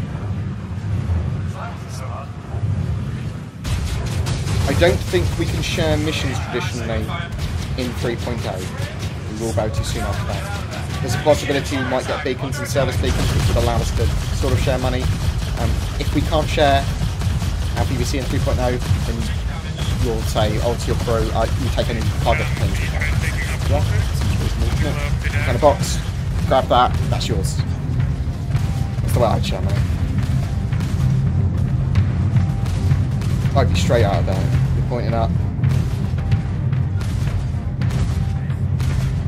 Just powered on fully. You should be able to get away. Come on. The engine's not working properly. He's dead. He's dead. He's dead. Good job. John. Alright, well, guess they lost their ride. Yeah, I would have been spamming chaff.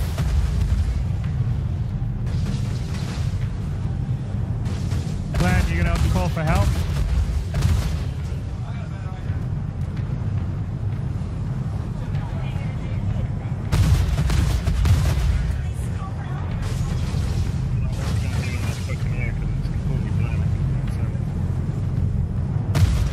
I have a black red box, yeah.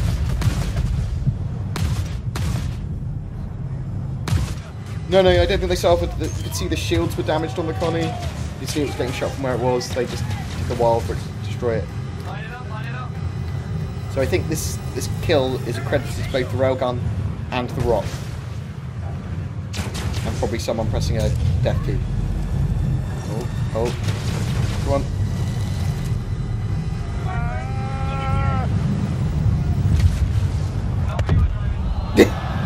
I don't feel like that hit it, you know.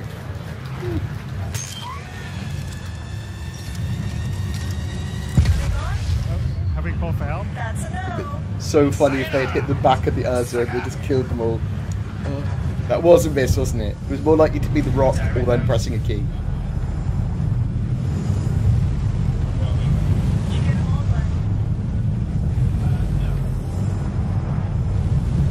Hey guys, I think it's time to call for some help. What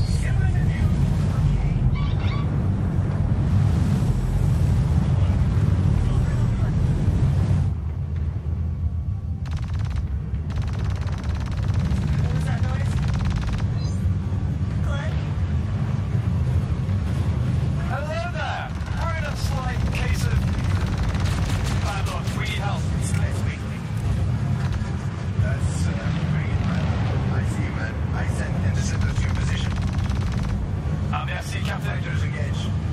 Yeah, we're coming for you, man. Don't worry about it.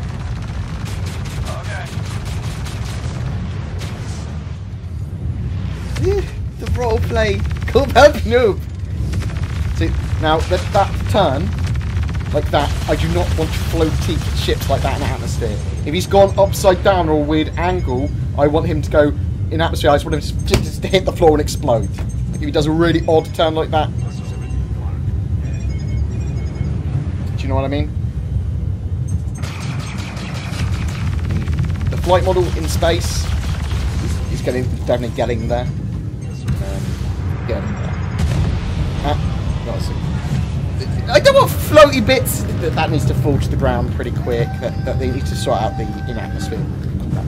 That's essential. I want gravity to be significantly more brutal with it. I want stuff falling out of the air. Okay. I hear you. Yeah, I'm gonna set our ship down for landing. I'm gonna load you in. Let's get clear. I suspect that is one of the major blockers.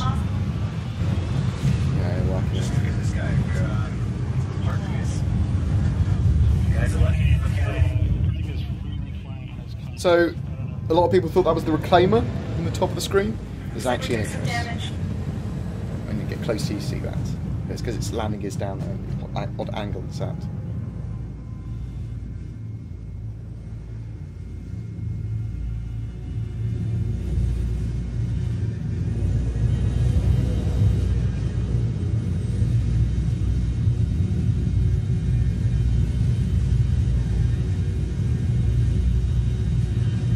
All the stuff can have VTOL, you can hover, that's totally fine. It's when you flip upside down, and when you get shot, you get damaged, and when you get fall out of the air and stuff, it's one of that needs to have weight to it. Ships need to have weight.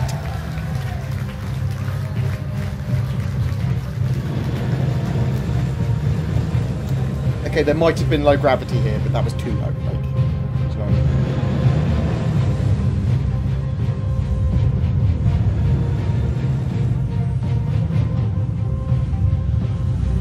It can be floaty, but it needs to be... That's fine. That's a good point, actually.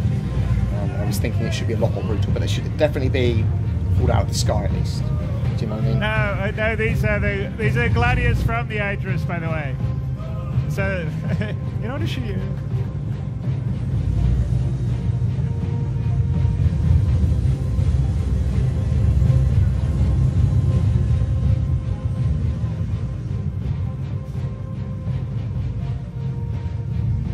Alright, let's bring it out.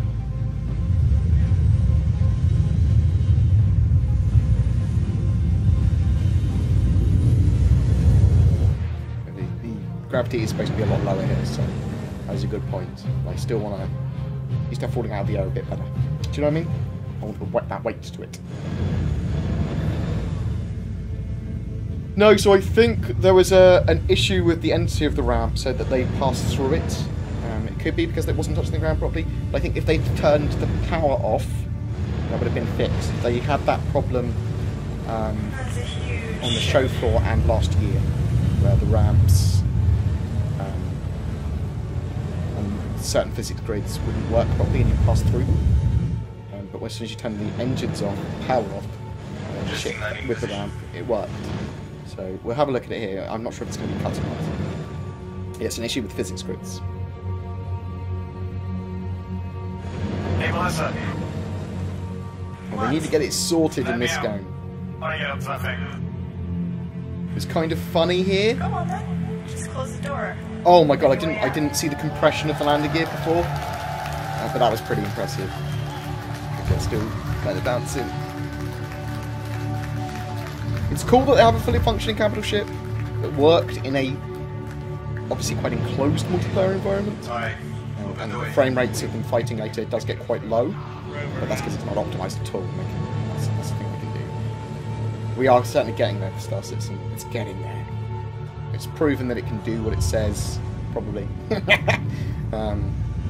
We'll have to see what they can do with the multiplayer aspect of how many servers. They do want them all in one server if possible. If they can't, then they can't. So it's the first working capital ship that we've got in the game. A lot of the stuff they've now proven, though. Hey, son.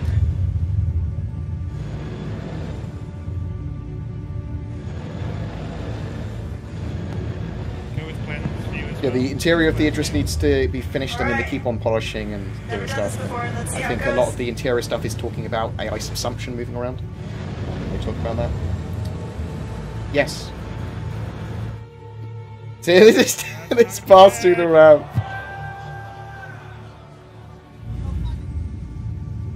But the ramp is sort of physicalized there still, so they clip through it, it can damage them.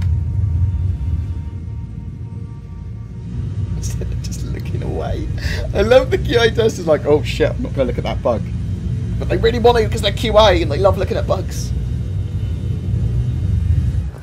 Yes, I've also been waiting for this game for 2014. I love following the project though. I love my my opinions mattering. I love the fact that we can change the way the game develops based on. Alright, let me line this up again. This is a problem that needs to get fixed.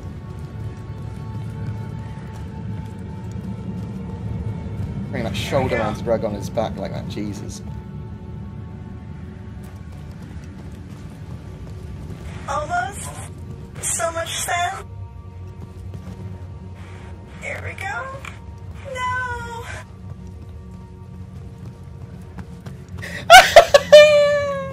That was just the best point in the whole thing for me. She's been killed. All the wheels fell off. But this guy's a legend. He keeps on going. He just runs off the platform. Fuck it. The show must go on. I bet he's got one of them. Oh my god, that's hilarious. Oh no, you can't say that! Not in today's fucking... You can't say that's when a woman drives. You can't say that. I can't even drive. IRL. You're a noob. Noob is Bay, noob is life. Take your railgun off. Take your railgun off and see the captain. You had a good amount of oxygen left. A couple of hours. 1 hour and 22 minutes at least.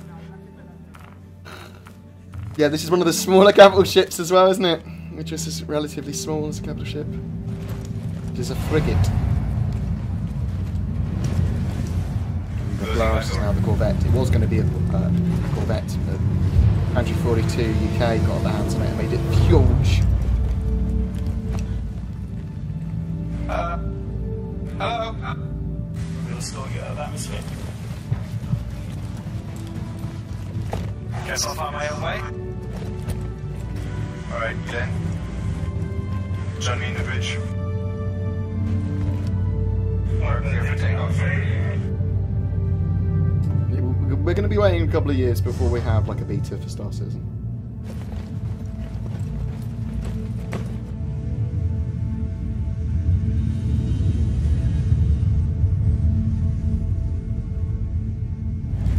Get us out of Daymar.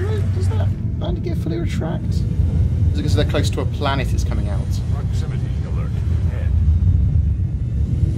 Is this not out when we're fighting? Proximity alert. Head. Oh, and it's retracting. Oh, then the engines do that. Yeah. That's cool, isn't it? Proximity alert. Head.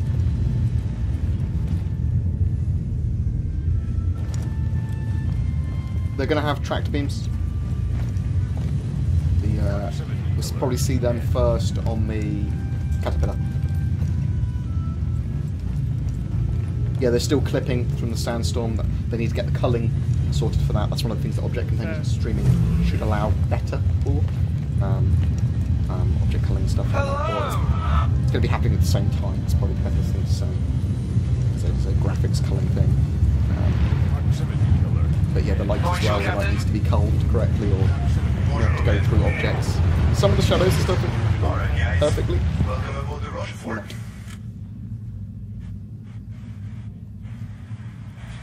Thanks for letting us board. We really appreciate it. My pleasure. I think on the Idris, I would have preferred to see a lift. Oh man, you really saved us back there. The Melissa, you're looking landing on planets. alive. Yeah. That looks good on you though. I just ejected. Oh, it's flirty. Alright, but what were you doing on that planet, man? So, We took a contract with Eckhart Security. So this is the thing, actually. So originally, I think the Banu Merchantman was supposed to be the largest ship that could land on a planet. That's one of its selling points originally. That has changed, I believe, because of the vastness they can make planets. Originally, there was going to be harder to have larger ships landing on planets because there wasn't going to be enough room, enough space. They were right, they couldn't do it with the technology. But now, they've got a huge amount of space. They've got 64-bit positioning. They've got these huge moons and planets and stuff. And there's going to be loads of space for them to land in a lot of situations. So they can now land larger ships. Not sure what the maximum size ship they will be able to land. Maybe there is no maximum. Maybe it's literally based on, I don't know. Maybe you can get huge ships landing. But we'll follow that news and I'll report on it when I know more. But we did see the Idris landing, so maybe the Javelin can land. We've seen Javelins that have crashed into planets, and the reason I can think they've crashed and not in orbit is because they've tried to land or have landed. I don't know. And, well, I guess we weren't the only ones that took one. Yeah, I guess not. So, where does that contract take you, really? It's alright with you. We need to go to Grimhex. You should see the crime in 2017, probably. Grimhex, eh? Well, I guess, Banu Merchantman's definitely grown in size. Might be similar size to an Idris now, I don't know. Well, yeah, you heard me. Alright.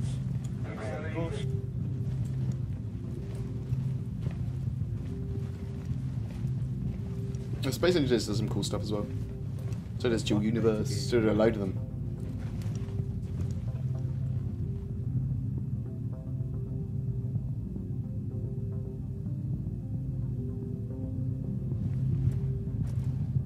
We'll probably see a Death Star style mission at some point, maybe. Make it so.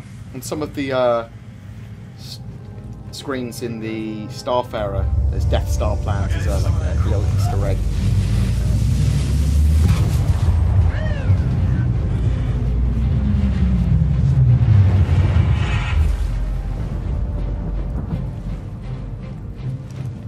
Yeah, so some ships might be too large to stay in the atmosphere because they wouldn't have to leave. Guess we'll find out. Attention! Enemy Idris Captain. So far today, you have destroyed 2 of my ships, killed 2 of my men, and stole my black box. So, I'm going to give you exactly 1 chance. Either hand over the box, or I'll put a hole in the ship and scavenge through the wreck. That is bluffing. It's bluffing. I call it bluff on that one. Can we talk about this? We already talked about it. You've got 1 option, and that's that. Well, I guess you're gonna have to come and get it then. I prefer that anyways. Let's get out there. Game time.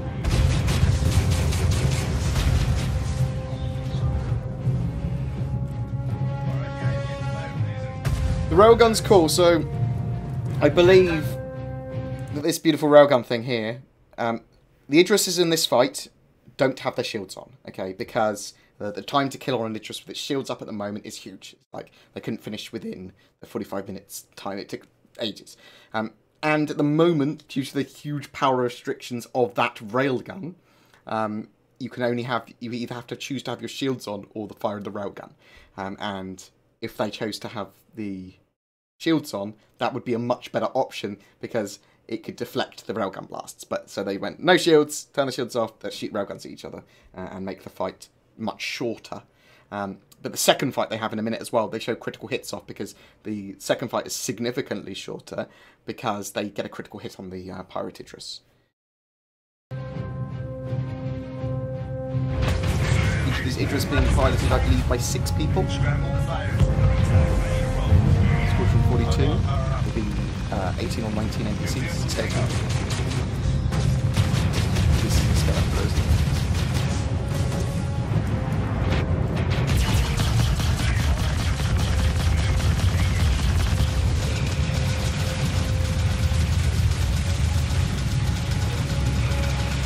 That, oh, that's pretty cool. danger! It's the railgun hits, man. Feel them coming towards the screen.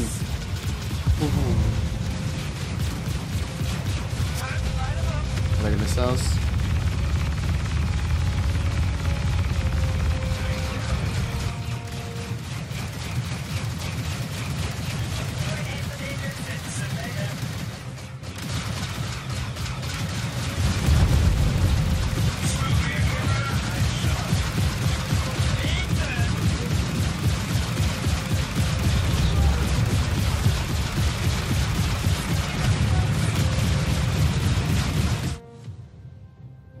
Very low frame rate there, but cool shot. The frame rate's not so bad when we go back there, so it's just the camera they switched to had a really low frame rate.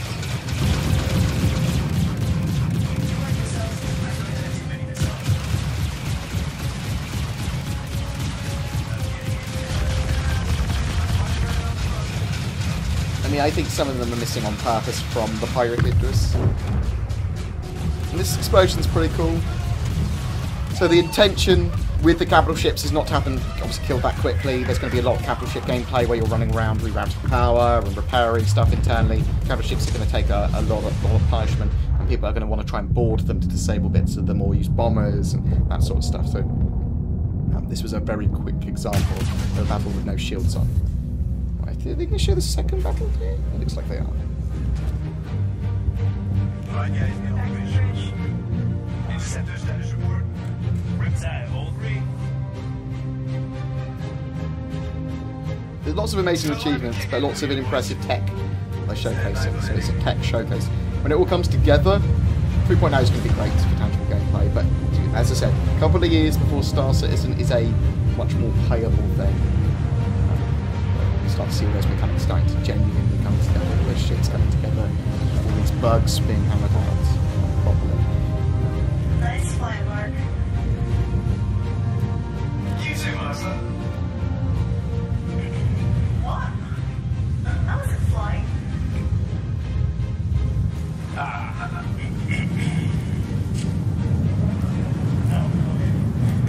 I wish you did. The console? Jesus, man. Hey, man. I've been fighting turkey again. That was fun. Yeah, it was good fighting.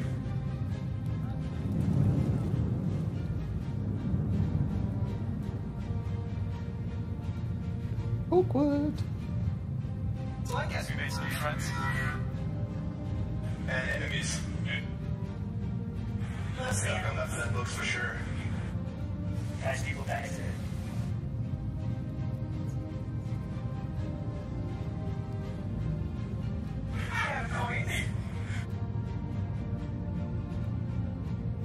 This was the awkward bit. We're looking at each other.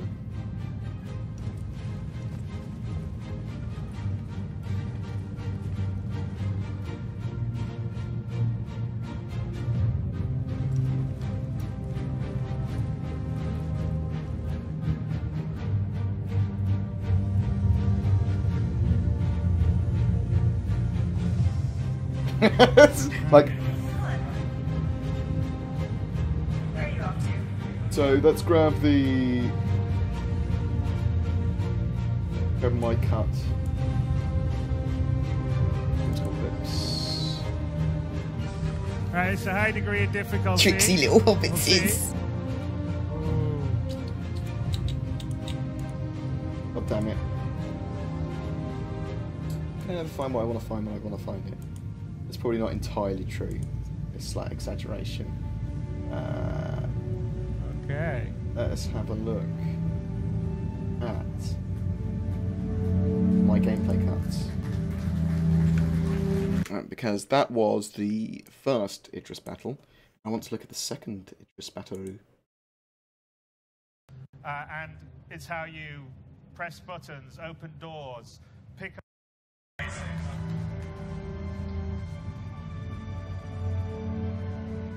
Stereo. Switch to exit the ship. Okay. So I'm going to watch the second Idris fight. I'm sure a lot of people have seen like a few times now. But, you know.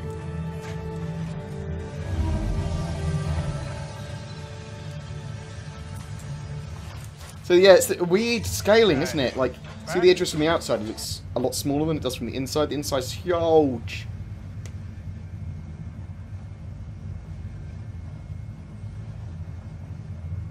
So here, they're just about to do the second Idris fight. So they reset the Idris fight and they went, fuck it, let's do another one. It's a lot shorter than the first one because of critical hit they get on the pirate Idris.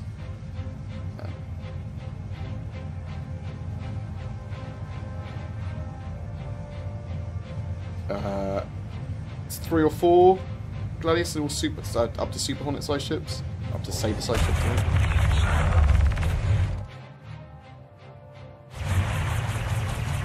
Probably get small ones in there. I think it's recommended with 3, but I think it can hold 4.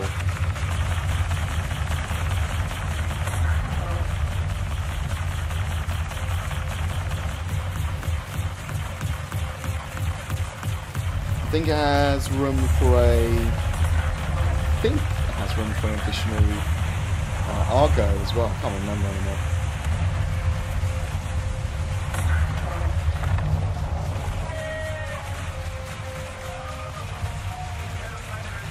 So that critical hit has blown a large portion of the ship off. They got there. The railgun. Just blew it in half.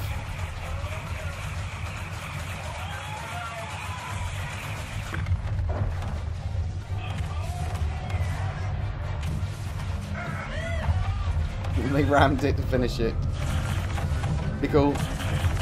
But yeah, the intention is to have a long time to kill. The frame rate's gone to 0 now because of the explosion and how close they were with the camera. Space whales mating, yes. The intention is that ships won't always explode like that either. They might go dead, so you might take out the power and then the ship will just go off.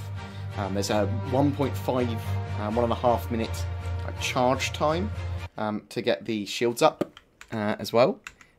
So if you switching between that railgun and the shields, or your shields go dead for a second, you've got a 1.5 minute charge up time. So I think it's pretty cool. Right, so I'm not sure there's much else there I wanted to talk about. The 600 sail as well, so let's have a quick look at that. I'm just see if the new Crash Academy video's out yet. It's not. Interested to see what needs to be updated. So let's check out the 600 Sailor. This is a cool looking ship. 600i.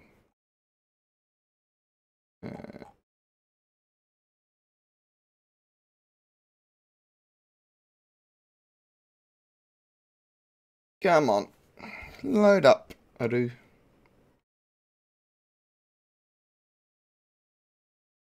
Yeah, the 600i. It's a beautiful looking ship. It's the same length-ish as a Constellation, but it's 2 of them wide. You can carry a rover. It comes in 2 flavours, basically, the Exploration and the Touring. The Touring's the standard one that comes with a lounge. Let's actually have a look at the lounge. Boop.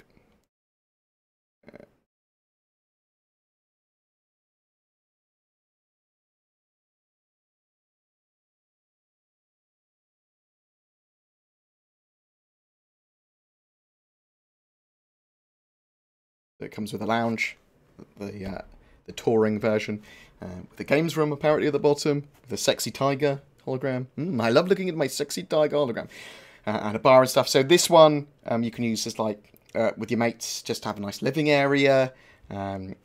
So living areas are what I'd have if you have NPC crews and they want them to eat or whatever. That's the way I'd do it. But, you're going to be able to do VIP transport missions and stuff like that, but also have it as a cool little command center, cool living space, something to do when you're traveling long distances. There'll probably be other types of VIP and exploration and touring missions that you can do, but people transport is going to be one of the main things you can do with that.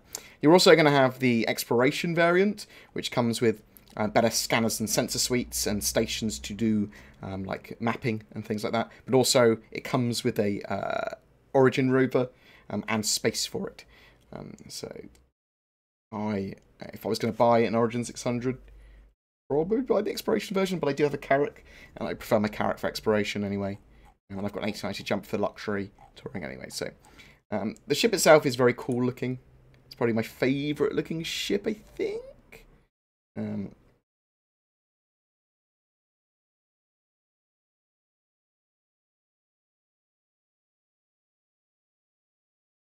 $400 for the touring version, $435 for the exploration version.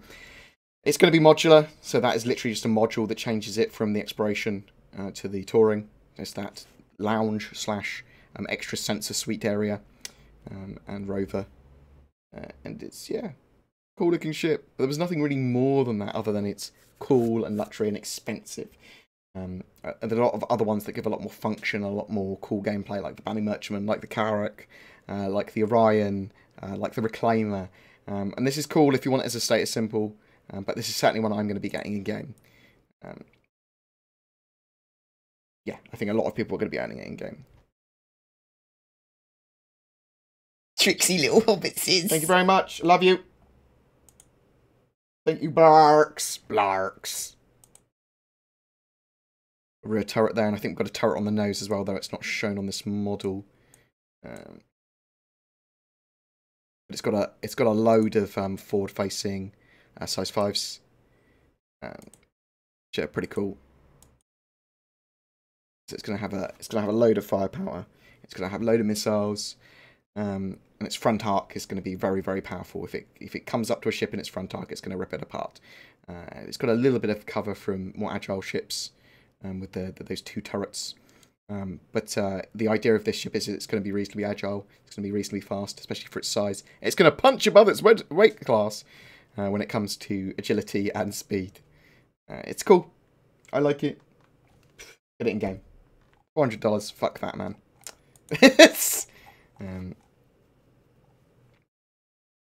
I don't earn enough to justify buying one. And it comes in lots of different packs as well, like... buy the whole Origin series, or you can get the 890 jump in some of them, and they all come with lifetime insurance if it's double Origin. Interesting to see that modular ship though. It will literally just be a modular change. I think the FAQ comes out later today. Let's have a look at this. Minor prices have got VAT added. It's one of the other reasons I don't buy ships. 20% extra. The Origin X1 as well. So the X1 is Origin's open canopy ship. It's the Origin bike. I'm hoping it's wheeled. I'm hoping we have a wheeled bike. And it's for ground only. That would be absolutely fucking cool if that is. But it's probably going to be a hover bike. We don't know. But that's the only real mention of the X1. Up and coming X1 open canopy racer. I think that's pretty cool. Hopefully we'll see some more on that soon. Where does it say 8-night jump? Yeah, the 8-night jump is in this. And they all have lifetime insurance. So it's expensive though. Expensive ships. Don't need them. Just get them in game. Just that $45 starting package is all you need. Right, has anyone got any other questions about anything? Whoop. Oh. Got any questions? How do you think it will be? Oh, I mean, it's a lot bigger than the Cutlass, but it's supposed to have this, like, super lightweight hull and chassis.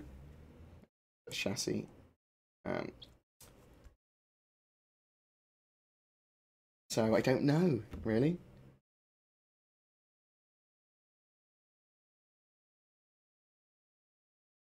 It might just... So, one of the other things we're getting in 3.0 is alternate fire and chain fire modes for turrets. So, instead of, like, if you have 4 turrets firing slave to target, go pew, pew, pew, pew, pew, pew, pew, pew, pew, pew, you can have them so they all fire out of sync. So, pew, pew, pew, pew, pew, pew, pew. So, that's probably why you were seeing stuff firing faster. It's not firing faster, it's just firing out of sync. So, there's like a constant wave of lasers coming towards something. It's actually one of the things I wanted for a while now. I've spent, for ships for me personally, around $2,000, although I've won a reasonable amount of giveaways and been gifted a lot, so I've probably got about $5,000 worth of ships on my account.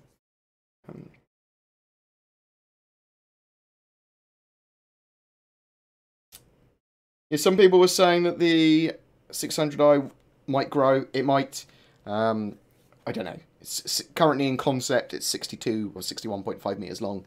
I think Teller thought it was going to be like 90 meters long. So we'll have to wait and see. Yeah, so for me, I can justify spending a load of money on virtual spaceships because I'll use them for content. And I put like a £50, so like $70 a month into the project since I started covering it. It's just not very much, but every month, and it's after a few years, it's added up. But everyone because I've received a lot of gifts of spaceships from viewers, so thank you very much for that. That's super appreciated. People don't need to donate, they don't need to be Patreons, they don't need to give me things. Very much appreciated, and thank you, like genuinely thank you. But people viewing me on YouTube and on Twitch and stuff is a massive step, and subbing and stuff like that is fucking amazing. So thank you. I do appreciate people allowing me to do my job. It's very humbling, and I'm just an idiot with a computer. And I hope that other Star Citizen content creators and other content creators in general watch my stuff and go, I can fucking do that. Look at this idiot. So. I am an avocado, either Carty or an Evocati, or whatever the hell people say. Well, I don't know what they want me to say Evocati all the time. Yeah, the tax is a killer as well, isn't it? I'm in multiple orgs.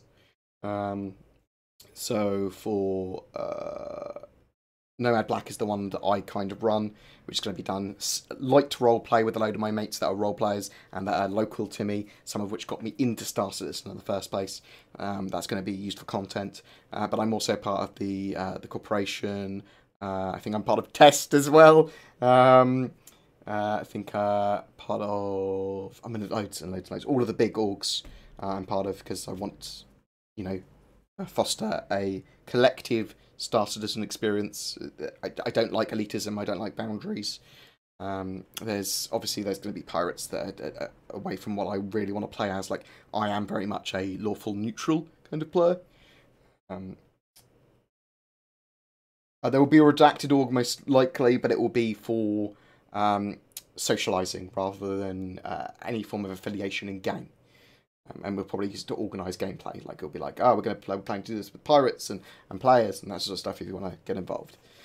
But it's not going to be a in-game organisation that's going to be after anything in particular. It's going to be a out-of-game social thing if we do it redacted org properly. No, I don't know much about the public transportation systems in-game. We'll have to wait and see. I don't know if they're fleshed out fully yet. In 3.0, I'm going to be doing everything I possibly can be, but the thing I want to do the most is explore. I want to explore moon surfaces and stuff. But I'll be doing a load of trading. I'll be doing a load of everything until I get so bored of it, because there's not enough to do. Like, ah! Although I didn't really get that way with 2.6.3 much. I mean, I'm a little bit bored of it now, because I've done everything a billion times. But there's a significantly large amount more tangible gameplay for 3.0, and hopefully it won't just be done. It'll be a good 100 hours plus, I'm hoping.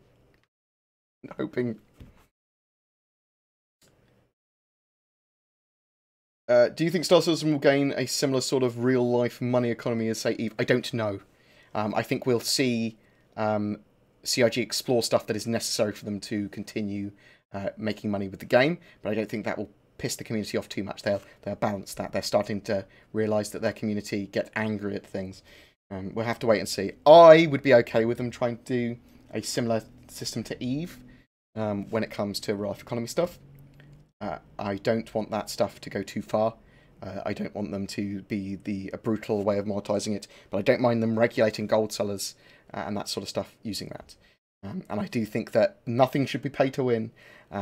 Real money shouldn't have this brutal effect on the game, because it can break games and it can ruin them. So we just need to keep that in mind and keep it balanced. If they do anything like that for any reason, we just need to make sure we keep CIG. Keep calm and Jack a reclaimer.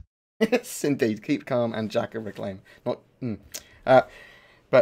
we need to keep CIG accountable for features in-game, and we need to voice our opinions on them. Not aggressively, but constructively and concisely, and work out what we want from the game and give them other solutions if they do something we don't like. So if they go, we're going to do this, and we go, no, that's a cock move.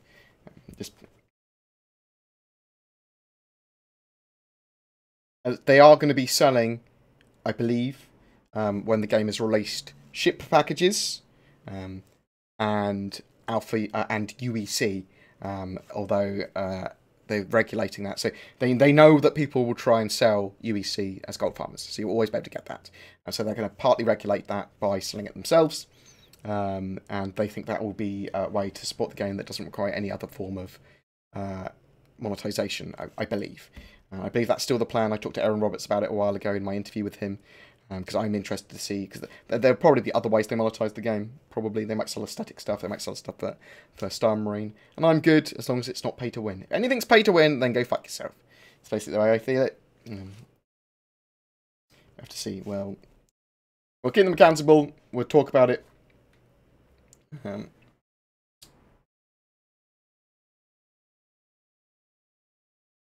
If you want to play a game, sell 1 IR, then it might not be worth buying Star Citizen yet. Wait until 3.0, see if it's got enough tangible gameplay. If you want to buy a completed game, check out Elite Dangerous, check out Eve, check out Destiny, or something else. Because Star Citizen, if you want to follow that, if you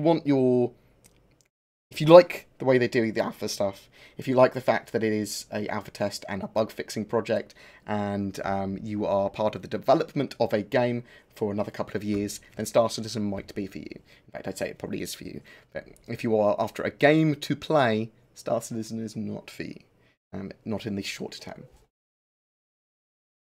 You want to be looking at it in a year or two and go, oh, this is pretty cool. Or at least after 3.0 comes out, and then say, I might want to get involved with that. If you don't want to get involved with having changes made in game, voicing your opinion, reporting bugs, then wait. Why not? Squadron 42 will be out in the not too distant future as well, which will be the single player experience. So you'll be able to get that in a much shorter term, and you can wait to buy that as well, because you can't play that until it actually comes out. I'd be alright with them funding in a lot of different ways. I'd be okay with concept sales, because all you're doing is effectively getting a ship slightly earlier. Don't care about that. I'm okay with voluntary subscriptions, but they can't give you advantages in game. It can only giving you flair and stuff would be fine. Giving you stuff for Star Marine and Arena Commander would be fine, because it's not the persistent universe. So I'm all cool with that. If they wanted to do that, they basically do that for subscriptions at the moment. There's lots of ways they could do stuff to generate money if they needed to. Sell skins. I don't care. It's not pay to win. Don't give a fuck. Oh my god, you've got such... I'm doing fine, thanks. Screw No Man's Sky. It's getting a lot better, No Man's Sky, actually. The 1.3 update, a lot better. I think the next major update will be basically what they originally pitched the game as in No Man's Sky, which I'm looking forward to. And I do like the fact they didn't cash grab and run. They did continue to support the game, and they are making progress on it, so I appreciate that. They've been more honest about it and not lied about multiplayer, and not if they'd just been a lot more honest about it, it would have been fine. It would have been fine. The community might have been a bit pissed off, but they would have understood, and they understand. It just lied. I don't understand why. They are making progress, and they are improving my opinion of them. So, good job, No Man's Sky people. I love the 600i, but it's not a ship that I'm going to buy. I'm going to get it in game. I think it's beautiful. But I think there's other ships that I'm more function over form, and that's a very much form over function ship, and it's beautiful and a great status symbol. I have an 890 jump, which is the most functional form. It's the highest tier of form over function, which is in itself gives it a function. That's my justification for my 890 jump. Jeez. Oh, I don't know where I got the ship press images. Let's bring them up again. Where are they?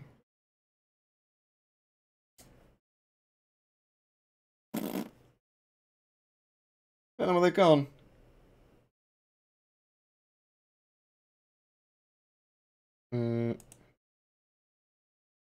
Bear with me. Oh. Do you see all my emails on my screen? Where did I... I can't find the press... They were on Reddit. Ah, here they are. I found them. I found them. Let's bring them up on the screen. I'll link. Stop. Here you go. They were on... No, I don't want to send that to a certain person. I want to send that to everyone. Yeah. So that's the press images. Spaceware stuff. We'll look at that next time. And this was the high quality Gamescom 2017 demo that CIG have now put out, which is similar to my cat. Good job, CIG.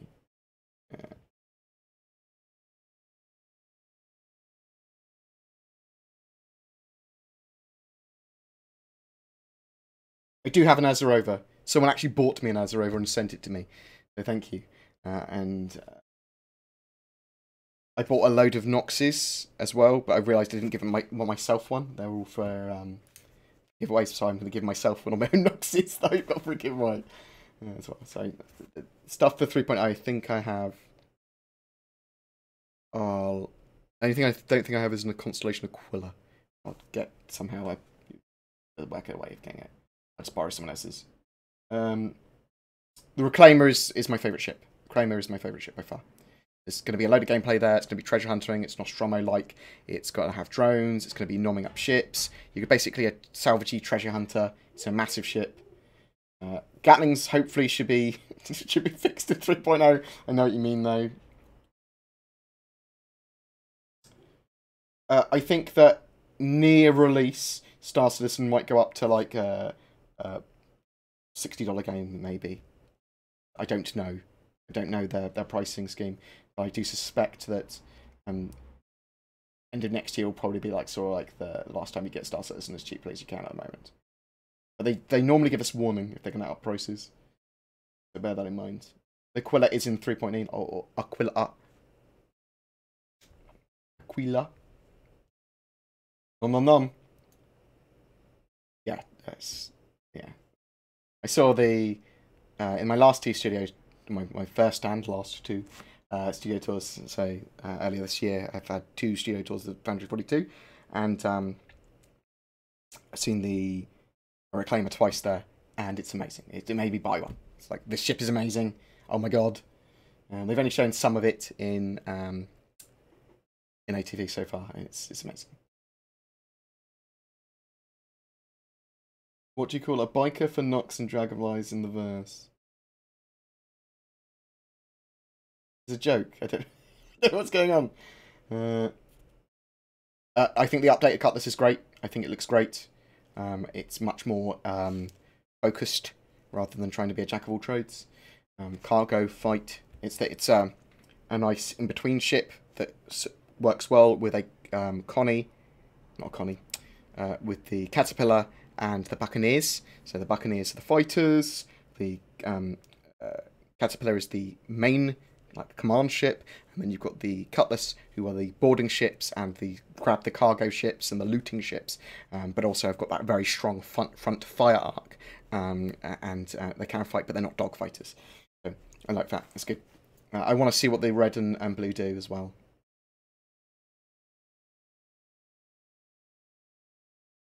The Banning Merchantman is one of my favourite ships. I think it's in the top 3. Might be in the top 5 now because there's so many other cool ones. Like the Carrack, so Claimer, Carrack, Orion, Banning Merchantman, and then probably the Endeavour after that. Like I'm looking forward to a lot of ships. Yes, I enjoyed the Game of Thrones season finale. It was good. I couldn't. Oh no, I could only say spoilers. Looking forward to the next and last season, I believe. How many Noxes could a Nox if a Noxes could Nox? I don't know. The Merchantman looks great, yeah. But all these ships you can get in game, so just remember that. Like, we don't need to buy any of them. You just need that starter package. And I think you're going to skip a lot of gameplay if you just go straight for a much better ship. And also, you're not going to learn a lot of the mechanics of the game in the same way as you would starting from that starting ship. But up to people what they do. I don't like spending money. I think that back in the game is great if you've got the disposable income, but if you have to make a choice of, should I get some hardware or should I get a ship for Star Citizen? Probably go for the hardware. Like, if you've got to make choices, don't buy spaceships. If you've got loads of fucking spare cash and like, woo, I'm an IT professional, love Star Citizen. Great. Buy fucking $1 billion worth of ships.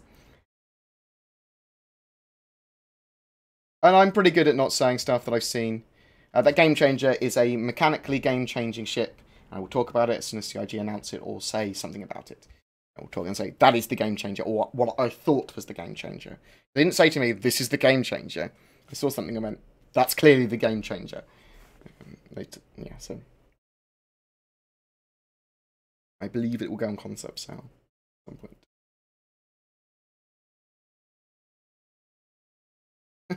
Tilk. Old man Tilk, I remember.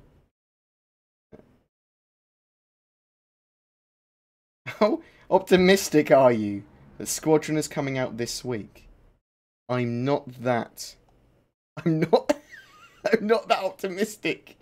I'm not optimistic that it's coming out this year either. I just reported on the news that it's still a possibility. It's fucking a god. Yeah, it's a possibility. It's just very unlikely. Be ready when it's ready. I think there's still a lot of stuff to do, as we saw from the presentation. There's a load of fucking bugs they still got.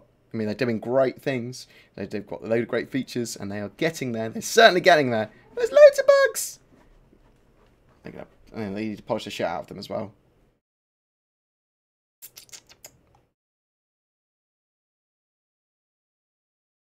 Yes, I do think we're going to be able to decorate the insides of our ships. I mean, that the pick up and drop system, the carry system allows us to do stuff, and stuff will be like that will be persistent, and cargoes will be persistent, and stuff that you put on your table will be persistent. So yeah, you can probably play a game of cards and that, or play a game of chess, and those chess pieces will be persistent on your ship. That sort of stuff is available in engine, so I'm assuming that they'll implement that.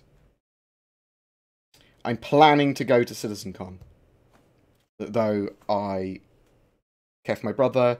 I do volunteer work in Oxfam. I have lots of other responsibilities as well, so it's whether or not it is appropriate for me to do so at the time, and stuff changes quite rapidly for me. I will try, genuinely.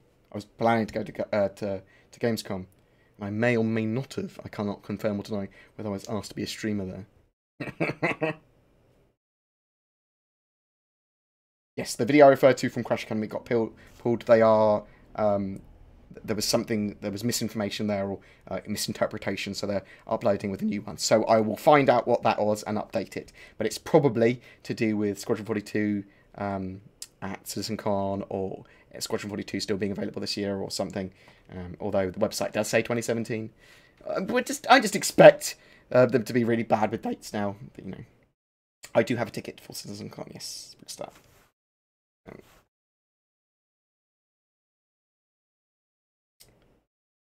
I think we'll have pets in the future, but I need to be careful with pets, because they might be immersion breaking. My tickets are not available. They sold out within minutes.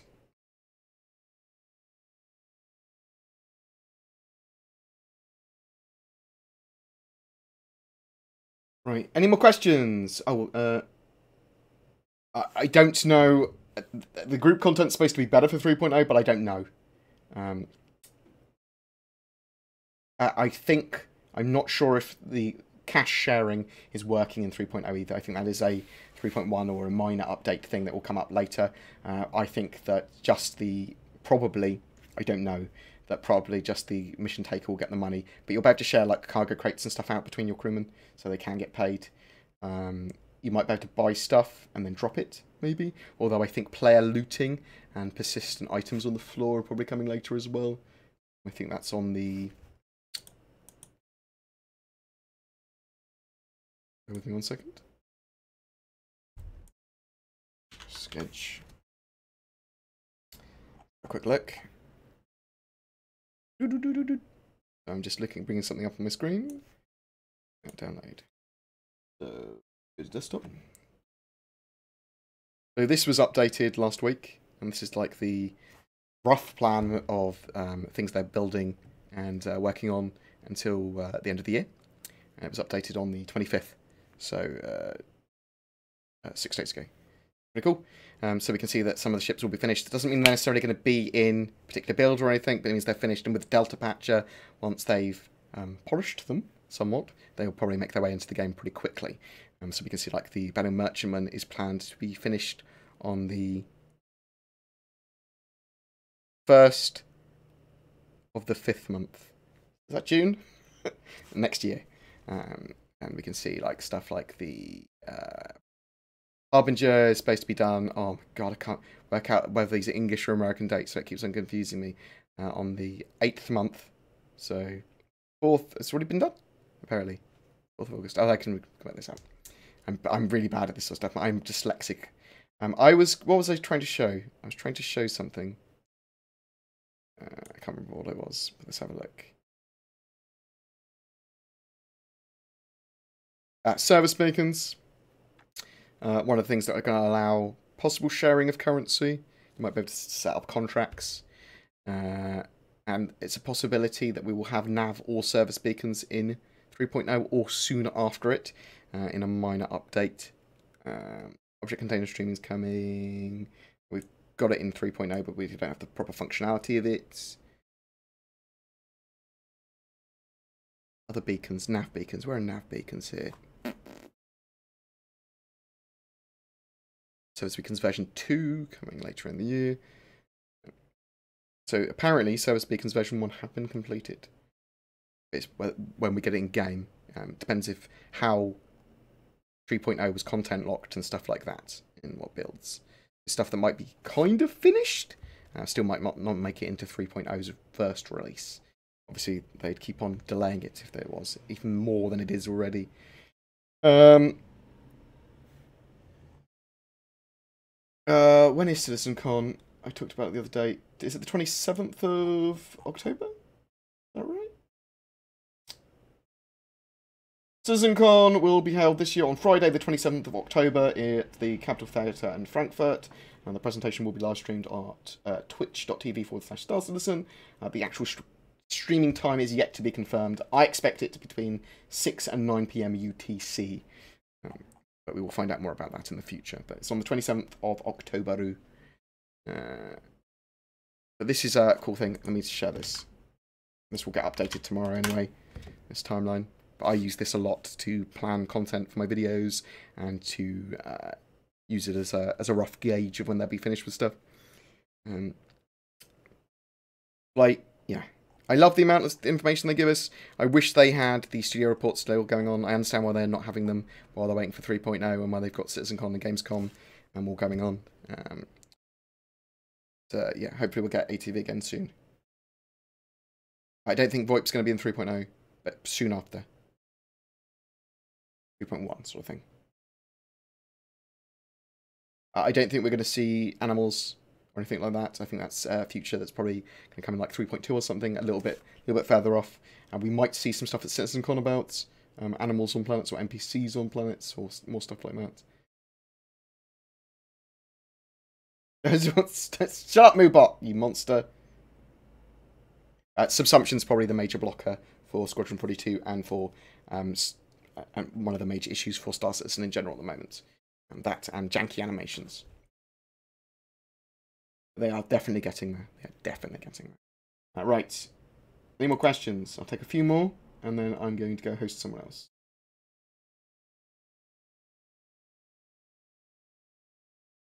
Hello. Thank you so much for all the subs, all the donations, a lot of people have Patreoned during this. I will stream a lot more. I'll also be streaming Division survival mode with people, Destiny 2, probably Anthem when it comes out. VR content with my mate. I'm going to be doing multiplayer VR stuff like Bridge Crew, like Killing Floor Incursion with my mate DC, who is a monster and is the most trolliest human being in the world when it comes to playing games with. He will push my buttons, but he's a good gamer and he's fun to play with. But also be playing that with the Reality Shocks. Let me show what a Reality Shock is if you haven't seen them. So DC Invent stuff. We can have synced up VR. Reality Shock. Come on. Come on. Why isn't that the first? I need to. Half-Life 2.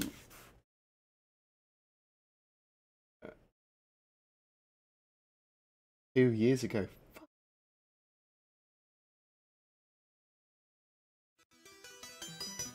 Oh my god, my old tune.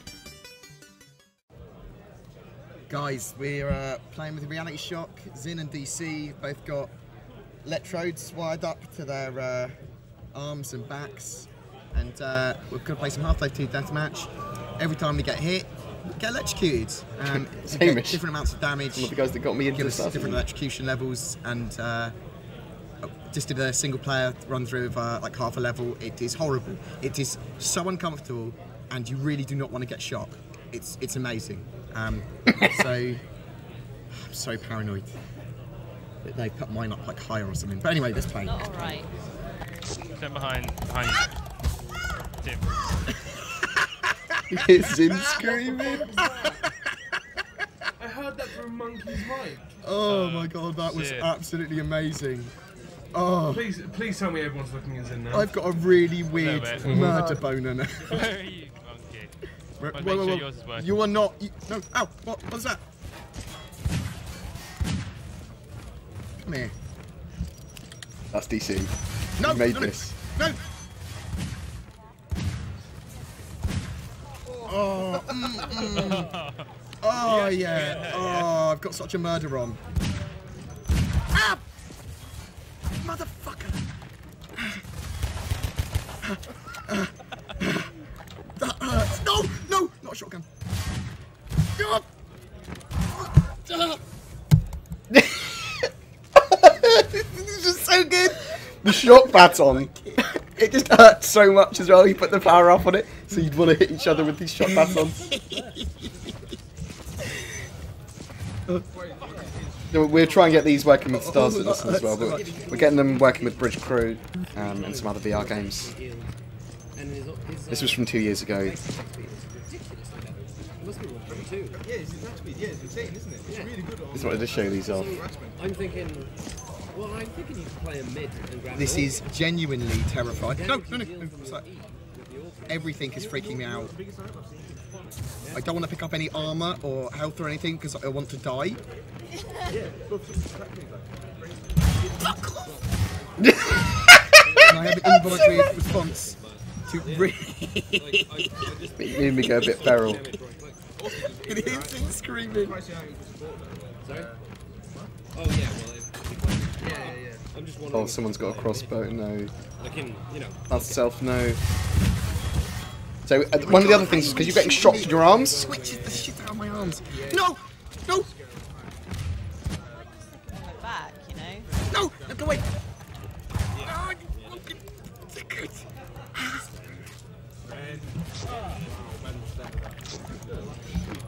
Oh, you fucking horrible bastard. I hope someone blows it out of your hands.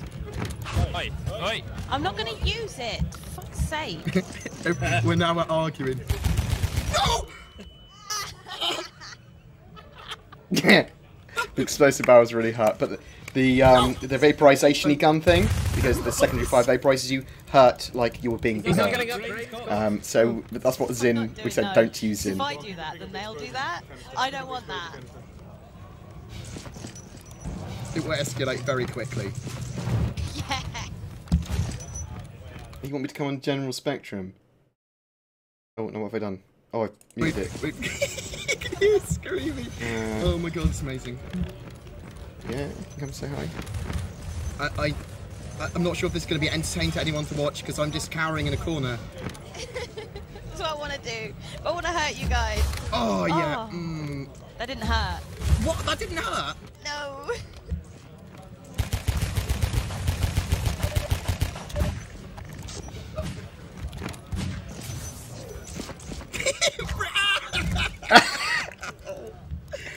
It really hurts when you get shock baton. But yeah, so we're getting those working for, if any people want to watch that later, we'll get them working for Star Citizen. Constant Variables, I will come say hi, 1 second. But yeah, we'll go and host someone else. You look so young! You know, where did my youth and thinness go? I was a little bit thinner there. Community Hub. No, not Community Hub, Spectrum. Not Spectrum. Spectrum. Oh god, I'd use the internet! What, who wants to see me? Going on? General. There's constant variables here. Hello. Thanks. Hello. So constant variables just posted. My bay. Thanks. My face summoned me.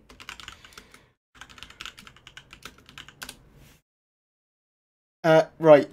We'll go host someone that's playing Star Citizen now that's a better streamer than me, which is pretty much everyone. Thank you very much for joining me, guys. I will be streaming a lot more. I will be streaming later tonight as well. I'm loading up Facebook for some reason. I don't know what that is. I want to go to Twitch and I'll see who else is streaming.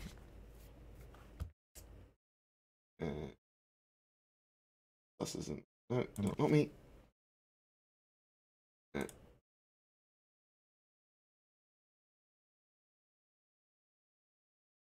Some guys test streaming. Is that a vodcast from Tomatage? No cam. No cam! Two other guys that are streaming Star Citizen. There's a guy that's doing a test stream. Have a look at him.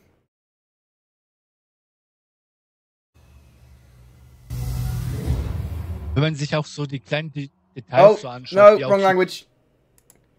And there's this guy.